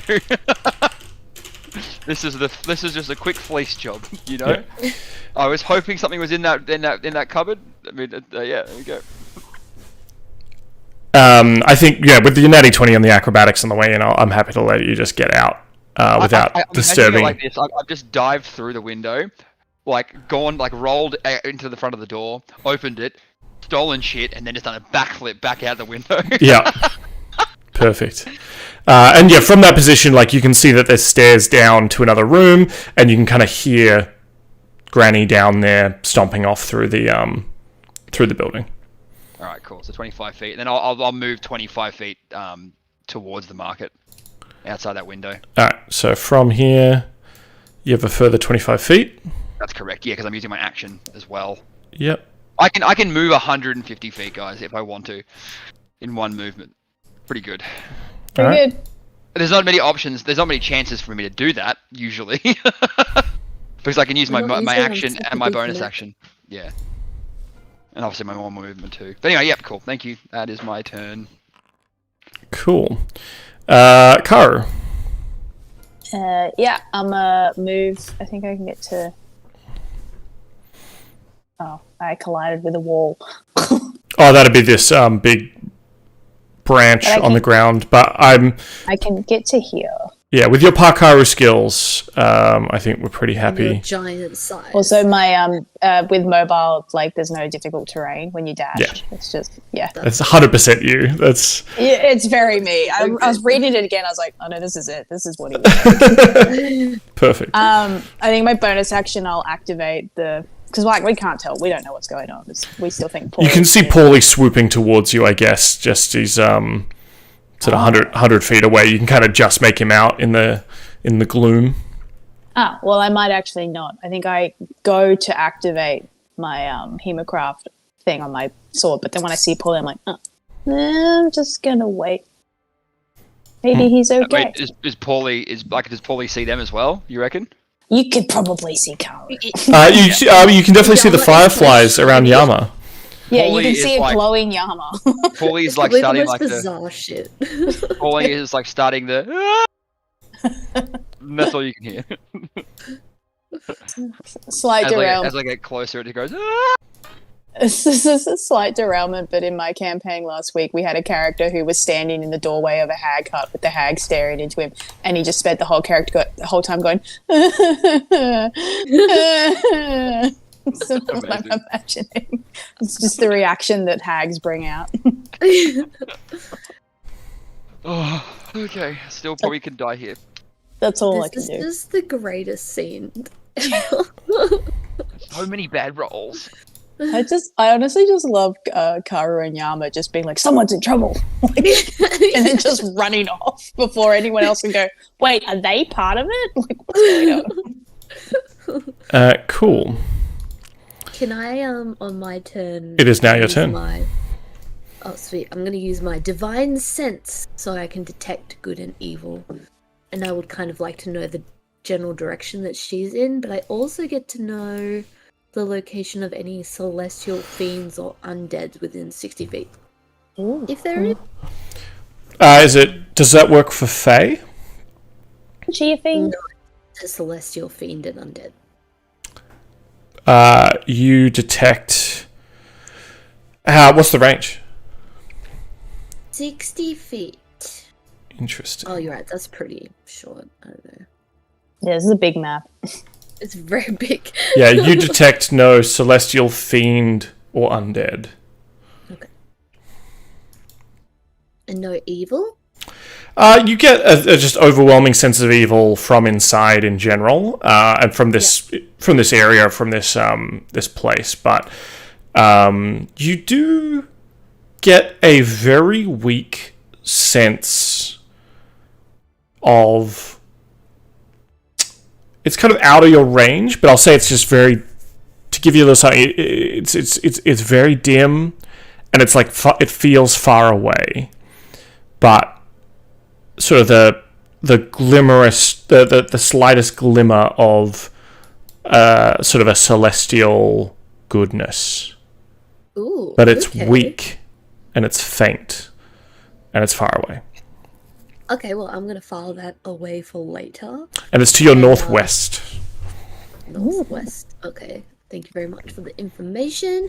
And Yama's gonna point evil in that direction, just like Karu to continue running that way. Okay. I love this. Like, in case it wasn't really obvious. Yeah. I assume Lot and Diana just kind of keep running to catch up. I think so. I mean, like, they could just be like, you know what, fuck it. We'll just stay here. Yeah, Sorn, they I guess. can- Well, they yeah, can we're handle not it. getting on the map for this one. No, I just took Sorn away because I don't know what. I don't want to make decisions for what he would do in this situation Yeah, sure. because it could go all Pete Tong. I mean, we have absolutely derailed this anyway. Yeah. By we, I mean me. I'm sorry, guys. Ahead of you, Karu and Yama, you see this sort of giant. To the side of the giant tropical tree is a grove of bearded willows on the bank of a murky woodland pond. So that pond, I think you cruised through before, Karu. And you see a patch of tilled earth spreading beneath the boughs. The caps of the red toadstools that I described to Pauly before all start climbing out of the tilled soil, and that is going to be their turn. Great. Love that for them. Love that for us. Fuck.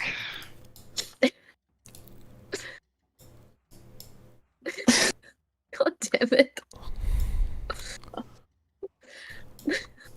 We haven't got the portrait. I know. We have no idea where it is. We've got some slippers. That's nice. We Pauly, just keep like crossing all the hags, but not actually getting anything out. Oh, I know. I'm gonna shoot one of the like those ready. You know what? Actually, yeah, I've already murdered one of them before. I mean, I know that's murderable, and I don't have a conscience right now. They're 100 feet away. I'm gonna shoot the red, like the red cap just here with that pistol shrimp. Does 14 hit? 14 does hit. Beautiful.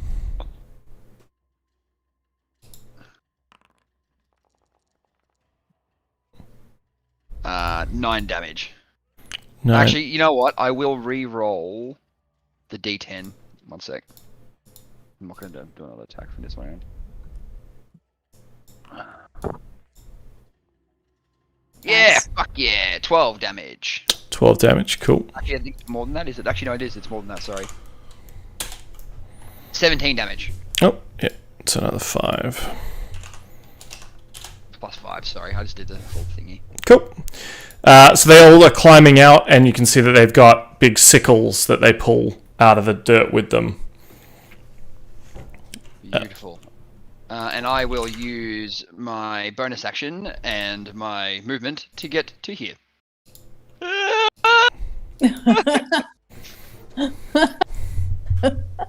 We're just gonna like turn around and start running again. It's like We got fucking- the way. This fucking Doppler effect of Pauly just coming in from the fucking dark. Just, That's exactly it. Yep, that's exactly it. Until Oh. it reaches the dim light of Yama. I think like Pauly like flying right up to Karu just like stops. He's like, wait, what? Did you get the portrait?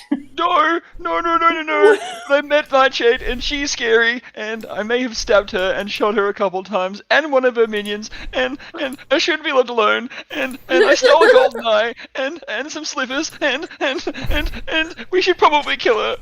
And we kill her. I think like there's like a giant tentacle just smacks you across the and he's like, wait, so what are we doing now then? Murder! We've got to do murder!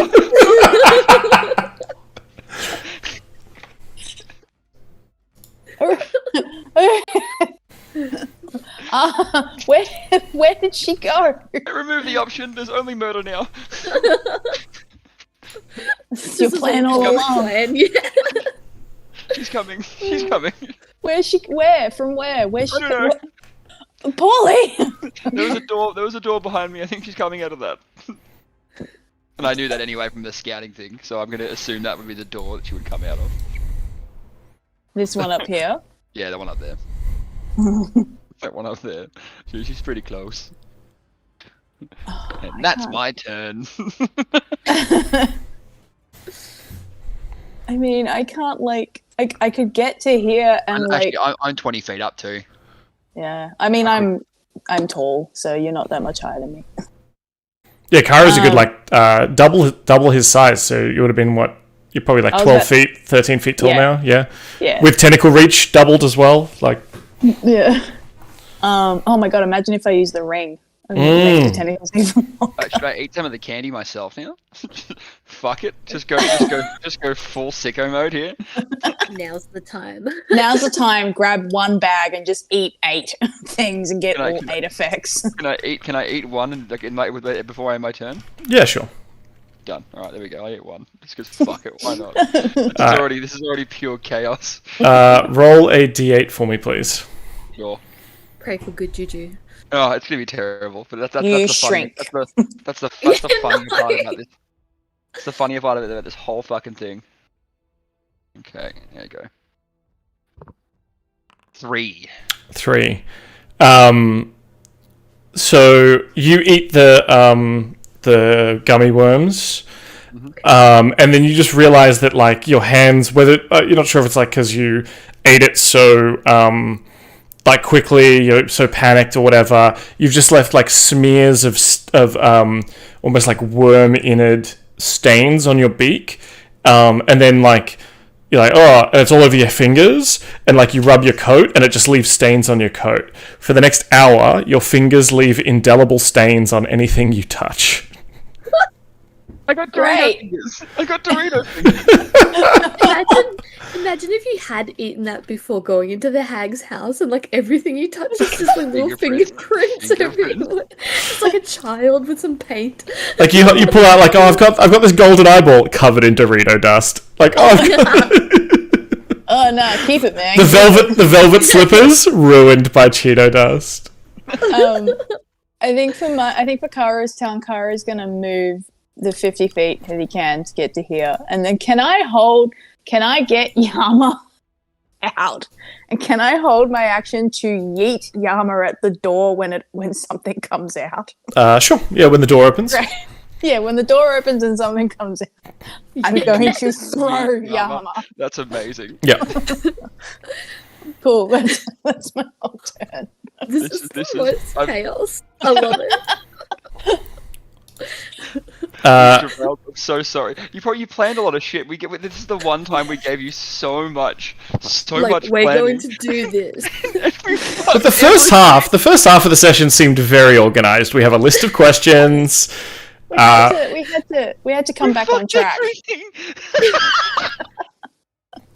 My face hurts from Oh, these are the best kind of sessions. This is great. Yama, are you also saving your turn? You're holding your turn until you're thrown, or are you going to climb out of Karu's arms and deal with these mushroom dudes? No. I'm gonna wait to be thrown, but yeah, and then my turn's after, so it's not like I can't. Can I ready an action? Yeah, you could ready the action to be thrown and attack when you're thrown or something. Yeah, I have a grenade. Okay. You have a grenade? I have a grenade. I have a I was just like looking through my You sheet have a grenade? list. I have a ladybug grenade from the Christmas special, and I just want to kind of like take it with me and maybe like explode it in her face or something. I don't know. Oh my god. Cool. I love this so much. This is great. Alright. Yama. Alright. And these guys are just running to try and catch up to you.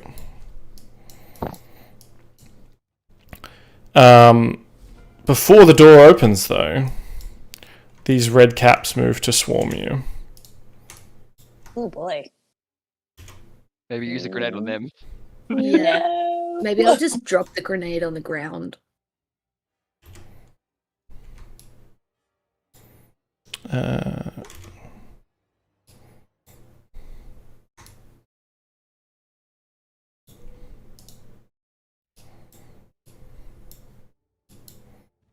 just moving them all in one turn so that I can... That's cool. Alright. Only 4 of them can actually make attacks. But... Oh wait, no, they have Ironbound Pursuit. That's cool. So the one that charged and like used his whole movement and action to charge at you, he charges and then does like a jumps up in the air. He's got these like iron boots, and so he jumps up in the air feet first to like wrestling kick at Yama. Yama or Karu. So how big are these guys? I feel like But they're pretty small. I guess Karu's the bigger target. And Yama's up here. Like Yama's up high. Ready Yeah. to be thrown. Yeah, he's just like this. like American football style, you know, like this. With his wings out as well. He's got his wings. Oh, this is so cool. So by doing this, it's not actually an attack roll. You have to make a dexterity saving throw. Oh, you got this in the bag then. Do I? Surely. Oh yeah, Yes. you Yeah. Okay, I do. Okay, you do not take damage and you are not knocked prone. God. That would have been the worst. Do not knock. You're gonna do this three more. You're not gonna do this 3 more times. No, the other ones just run up with their sickle, but each of them do get 2 attacks. So, Oh my god. Jesus. Yeah, that hits. 25, 9. We'll just. No, that doesn't. Okay, Okay, yeah. Well, that actually, the red cap makes 3 attacks with its sickle. Okay, so the first one, 25 and a 16. Do they both hit? 2 hits, yeah. It's 3. I'll just reread it. The red cap makes 3 attacks with its wicked sickle. Wah. You take 7 and 6 damage. Oh, you rolled a lot of ones. That's great. I gotta put my rolls hidden again, but I don't really have to. It's a chaos session, Dan. It's a chaos. Chaos session. Yeah. Alright. 3 more attacks, 22, 10, and 9. Jesus Christ. One of those hits. So for 9 damage on that one. Jesus. Third one attacks you for 21, 16, and 18. All 3 hit. That's 7, 8, and 12. 7, 8, 12, and I just really need to And Yama, did you want to use your reaction at any point during these? Yeah, Sorry. You would have Sentinel too, wouldn't you? I've got Sentinel, but I've also got the better one for this situation would be giving Karu... I can give you a... Yeah, I'll give you a +4 for one of those attacks. But that's... +4 AC. Yeah, it was just so much... Yeah, Was that- +4 AC. So you just take off 12 damage, maybe. You can. Yeah, I'll let you okay. take off I'll one of do- those attacks. I'll take the last one off because it's easiest. Yeah. Well, Cool. So that's 1, 2, 3, 1, 2, 3, 1, 2, 3, and then there's one more doing 3 attacks. That's nuts. 15, 25. oh, I thought you said only 4 of them could hit me. Yeah, it's 4 times 3. But what about the guy that hit me with his boots? Yeah, that's correct. Yeah, so he doesn't get his multi-attack. He had to use his action to leap at you and hit But you. You've already attacked him. You've 3 already times. done me 3. Yep, so there's 1, 2, 3, Oh, 4 fine. normal guys doing normal attacks, and then 1 doing the leap attack. Okay. You said only 4 could attack me. I included the guy. Oh, I'm sorry. Yeah. I meant normal attacks. Well, 2 of those hit. 2 of those hit. Knock me out. Let's go. 10 and a 6. How much health are you on? I'm under 20. Jesus, fuck. Yeah. Fuck. Use the grenade. Yeah. The door bursts open. I throw Yama. And Yama releases the grenade on the goblins. And a number of tin soldiers are filing out of the door. But you can kind of just make out Granny through the doorway as well. Oh, shit. You throw Yama. Give me an athletics check with advantage because you're a giant. Sorry. Wait, that's 1. Let me do it again. 13. I think a 13's good to get him in the doorway at the very least. Cool.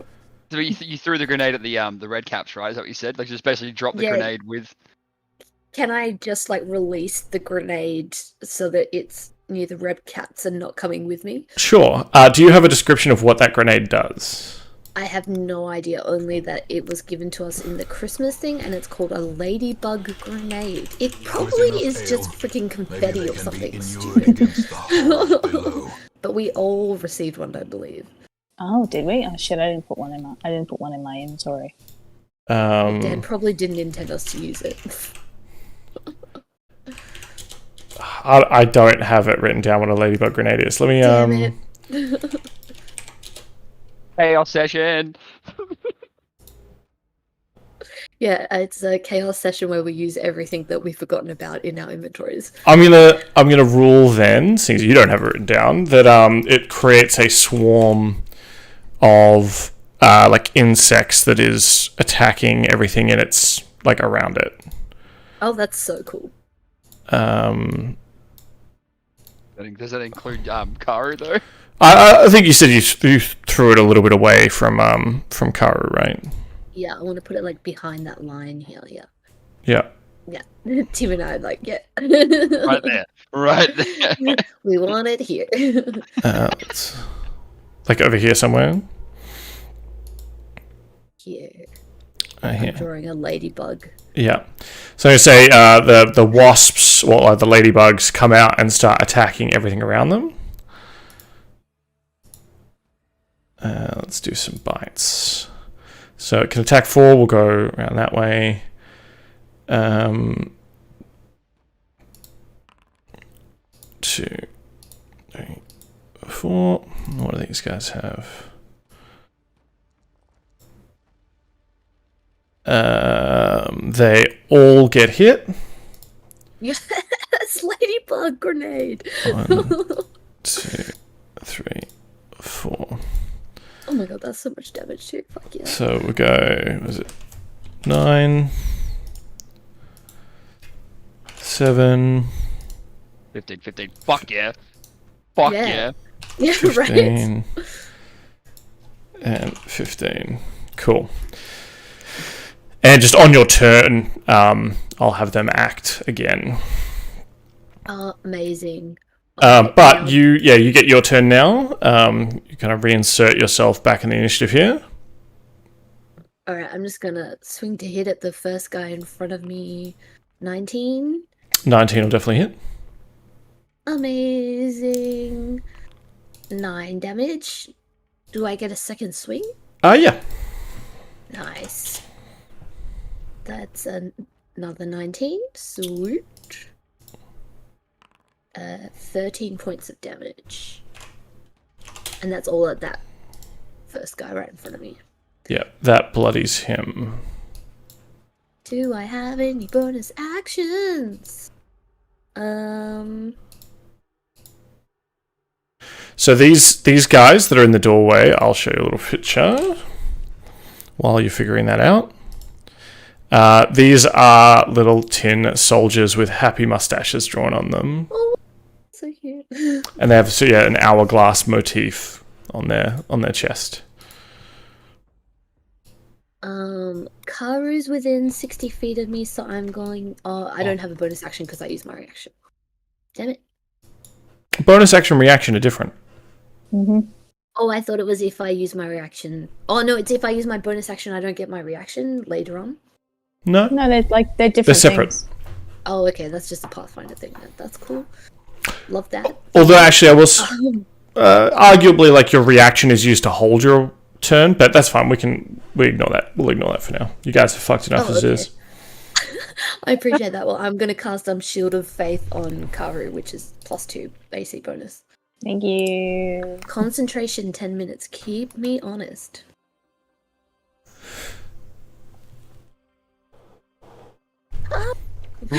Okay. I have a plan. Top of the round, Pauly. Beautiful. Okay. All right. I'm gonna fly to Karu, and then I'm going to shove a greater healing potion in Karu's gullet. Giant. Big old mullet gullet. Yep. Where are we? Boom. 4d4. 15 healing points. Thank you. And I am going to blow the reed whistle and summoning the 3 pixies to come help us. Mm-hmm. Chaos session, Dan. Chaos session. So Actually, great. Cowslip, and I can't remember the other 2 names off the top of my head. Mm-hmm. Come out, sort of just appear from the trees. They're like, "Hey, bird spirit, how's it going? Not good. Are we making more friends?" No, these are not friends. We need to take them down to save them. Oh, they're meanies. They're big meanies. Big meanies. And so they gear up now. You make my friend Karu fly? Cowslip goes, "All right, water spirit," and she like lays both her head. She starts flying above you, dropping pixie dust all over you, and you touch a willing creature, I assume. The target gains a flying speed of 60 feet for the duration, and when the spell ends, the target falls if it is still aloft, unless it can stop the fall. So you are now flying. You are a flying giant. What the fuck? Flying giant squid monster. Beautiful. One of the other pixies like points at the group of how big is this? 20-foot square. Just because I think the best thing you could do is come up with me and fly. Get the fuck away from them. If you hadn't have mentioned, Cait, about like using everything we've got, I looked at my desk, I'm like, oh my god, yes, I can do this. I always do that when, like, during crazy sessions like this where I'm like, holy shit, what can I use?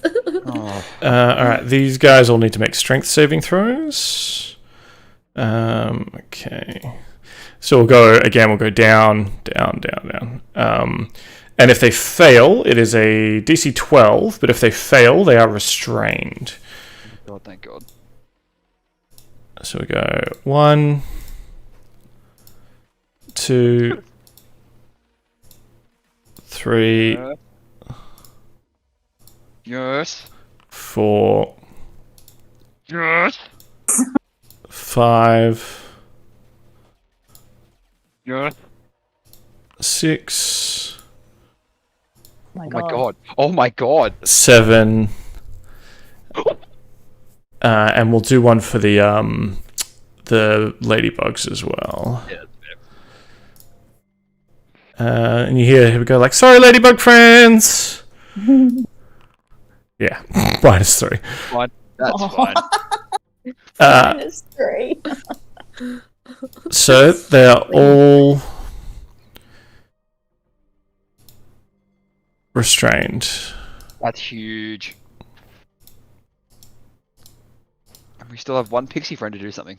Yeah. What do you ask her to do? Maybe we should make Yama fly too. Oh no, you already can fly, can't you? Yeah, I got wings on. Um, Make me invisible. No. can you make my friend like feel better, Karu?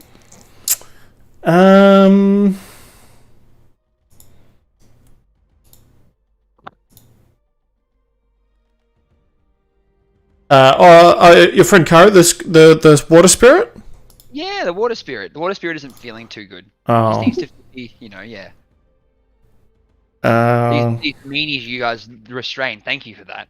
But yeah, they hurt the water spirit. She goes, all right, and I love these pixies so much. Same. she goes, hold still, water spirit, and then like magic starts like weaving around you, and flowers start sprouting from your hair, and a tiny little rain cloud appears above you and just starts raining on you. She's like, you're very far away from all the water. I thought you might have been drying out, so hopefully that'll help. That's really. Does that make you feel better? Yeah, in my heart and my soul. Oh, that's all. Yeah, you gotta feel good in your heart and your soul. A little bit of blood trickles down. A little bit of watered down blood. Yeah. Cool. I end my turn. Like, I feel like that's Yep. as much as I could do. Alright, Karu, you are semi-surrounded by a bunch of restrained. There's all these vines and stuff that have come up and grabbed hold of these mushroom men, almost trying to pull them back into the earth. And they're trying to, hack away at it with their sickles. Yeah, I'm feeling like I also want to do a thing out of my inventory, Feeling like this needs to happen. Because I have an elemental gem, apparently. Throw it. Chaos. Yeah. Chaos. Okay, wait. How much do we need for the DM phylactery to be filled? I think you should save it for next week. With enough ale, I'm gonna maybe they can be I'm gonna inured get against the blue horrors sapphire below. gem out, and I'm gonna summon elemental. All right. Conjure elemental. Did you write down what kind of elemental it is? It says air elemental. Cool. And where would you like to... Where are you throwing this thing? Because it was a tiny hourglass, wasn't it? I think with the sand kind of swirling around as if something is in there. Or Yeah. It was like a little blue sapphire contains a mote of elemental energy. Yeah, and I think in this one in particular it was like an hourglass, and the wind, the sand was like whipping around inside. So yeah, it's an air elemental, and I mean you've got big old arms. I will allow you to summon it wherever you would like. I feel like the things that are right near me are really causing me problems. So I want to just summon it. How much do we care about the ladybugs?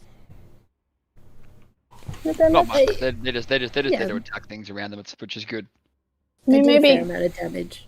Yeah, Put him like here, put it next to the one that hasn't been restrained yet. it's kind of my deal. Yeah, I want to kind of like. So it's a large creature, but it like.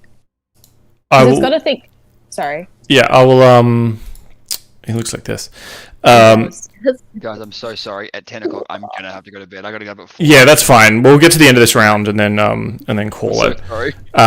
So I can give you control of this. Amazing. So Katie, owner, and we'll just have it act on your initiative. So by summoning it, I'll let you use its thing now. For everyone playing at home, it has a multi-attack, so it can do 2 slam attacks, or it can do a whirlwind, which is each creature in the elemental space must make a DC 13 strength saving throw. On a failure, the target takes 3d8 plus 2 bludgeoning damage and is flung up to 20 feet away from the elemental in a random direction and knocked prone. That's what I want to do. If it strikes an object, such as a wall or floor, it takes an additional 1d6 bludgeoning damage for every 10 feet it was thrown. If it is thrown at another creature, that creature has to make a saving throw and so on as well. Yeah, I want to do that. So there's 2 guys in its space. That's where I wanted to summon it. So Cool. I want to do the whirlwind. I think if I can press this, it should... Will it come through? What? Yeah, it did. Excellent. Strength, DC 13. Now, they are restrained. Do they get... One of them's restrained. Oh, okay. And that's fine, that's yeah. dex saving throws, so that's not a factor. It's strength. Yeah, sorry. Entangle Oh, or restrain affects dex saving throws. Wah. 16 and an 8. Okay, so one of them fails. Yeah. I'll let you choose which one. One. Let's go with the restrained one, I guess. It kind of checks out. Yeah, That he cool. would... he's probably a little bit like, what the fuck? So he takes 18 bludgeoning damage, and we'll say. Oh, it actually rolled the damage when I pressed the thing. So. Oh right. Oh yeah. Well, I'll take your 16 damage then. Yeah. Fuck I'm you. being honest. No, that's fair. Oops, I just went minus 12. That's not what I need to do. Plus. There we go. So he's bloodied by that, and then we'll say ripped out of from the vines and flung in a random direction. Do you want to roll a D9 for me? 3, 4, 5, 6, 7, 8. Oh, sorry, D8, and we'll go clockwise from the top left. 3. So 1, 2, 3. He is flung this way. 20 feet. 20 feet away. Yeah. Whee! And yep. he's now prone. Yep. And I think that the vines probably like come up and grab him again, so he's prone and restrained. He's like, I'm free. I'm not. Yeah. Cool. That's the air elementals full kit. And I it's think the other guy doesn't. Oh, he takes half the damage. Oh, half damage. Okay, so we'll just half of the 8 damage. 8 damage. I think it's just half of the 10 because he wasn't flung into anything. Oh, Does that make sense? That D6 extra is Gotcha. Yeah, cool. that makes sense. 5 damage. Come fly. Yeah. Actually, yeah. So I'm gonna like go up Okay. into the air. I'm just gonna go up 20 feet. They're going to make attacks of opportunity at disadvantage. Oh, the Don't you restraint one. have I thought they were. no attacks of opportunity? Doesn't your new feat mobility no opportunity attacks? I had to make a melee. I think the way it works, the wording's really weird. It's similar to my one. It's You have to take melee attack. when you've made a melee attack, you don't provoke opportunity attacks. So I haven't had any attacks yet. Okay. They don't hit. Nope. Yes. Oh my god. So you thank fly God. up So yeah, I'll go. 20 feet up. I'll go 20 feet up. Yeah. I think I might yell like, Yama, are you good? Yeah, lots of bad guys in here. How many are there? Any Bad guys out here. any bonus actions or anything like that, Karu? Okay, just don't have a lot of health, and my bonus action hurts me. Fucking wild. No, I'm gonna leave it. Okay. That D6 might be what keeps me from going out cold, so I'm gonna just. Yeah. Scabbeth the Nightshade, the Granny Nightshade, standing behind these tin soldiers. She's going to take a couple of steps back, but her eyes still filled with inky blackness, the void. She looks at you, Yama, and I need you to make a wisdom saving throw, please. Come on, wise Yama. Come on, wise Yama. I get a +1 for my cloak of resistance, but I rolled a 7. It's a 10. Wait, No. if I fail something, I have a feat. Oh, thank God. Yes. Shit. Saving face? Did I lose it because of my changes? Yeah, I got nothing. Okay. You fall No, I unconscious. do. Saving face. I can go. Oh, no one's within 35 of me. Sorry, I fall unconscious. You fall unconscious. Oh, that's like the worst. Fuck. You fall unconscious. Does that mean your shield of faith goes? Yes. it would. Yes, because it's concentration. All right. The target falls unconscious. It wakes up if it takes any damage or if another creature uses its action to shake the sleeper awake. Yama, you do nothing on your turn. I shake myself awake. Lot and Diana still running. They have to go the long way. I'm sweating so hard. Or is it actually that is Lot close enough to heal now? She had to use her full movement to get there. Okay. Yeah. Okay. Need to get Karu some help. The red caps, they're not in Oh, the wasps can attack. They'll have disadvantage on the attacks, yeah, but we'll do some waspy attacks. Bites. Oh gosh.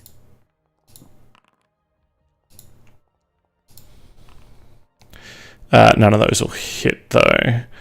Actually, wouldn't have been disadvantaged, but I'm just going to continue on because they're restrained. Attacking at them is advantage, so whatever in doubt. But we've come too far.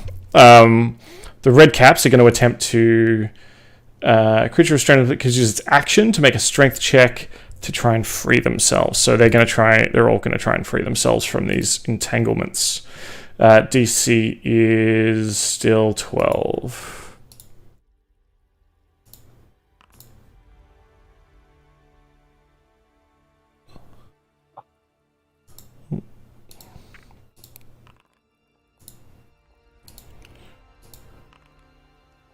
One's still there. 16.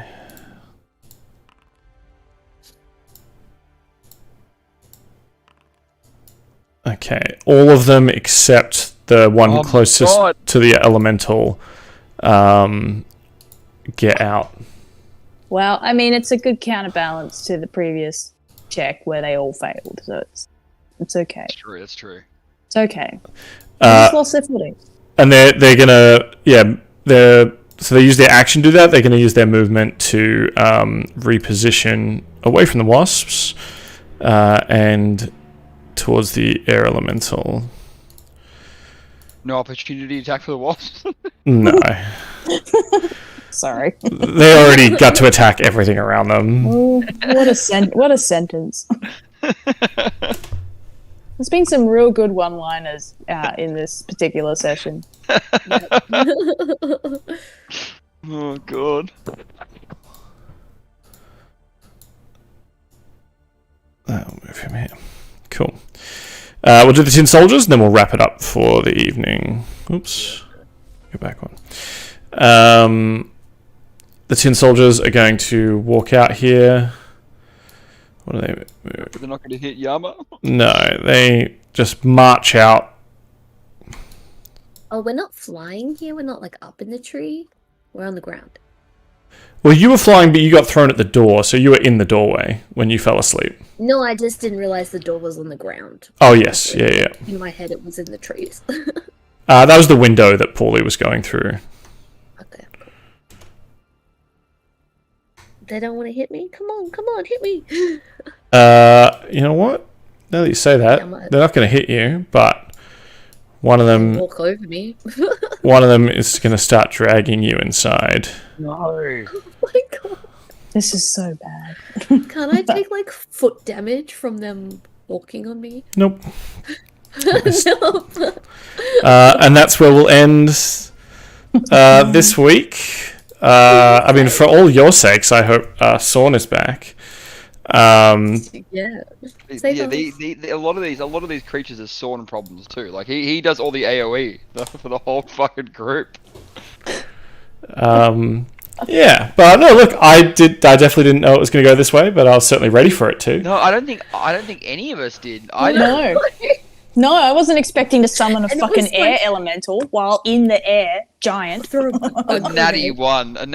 That's what's Yeah, happened. the natty one stealth check. I love No, that. acrobatics, yeah, because it was technically a 14, but still a 1.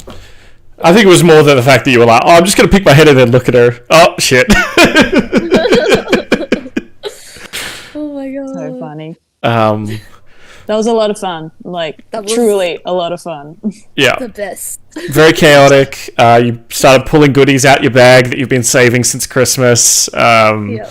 All sorts of cool shit. You've got fairy, you got pixies on your side. You've got an air elemental on your side. Day ever. And you're in a fight with a hag. So, and Yama's asleep and being dragged away to God knows where. I actually had already forgotten that Yama's fucking asleep. Fuck. Yeah. I think the tin soldier needs to make a strength check because I'm probably weigh like so much. Oh yeah, he's actually quite strong, but he's definitely like slowed. He didn't get to take his full movement and stuff.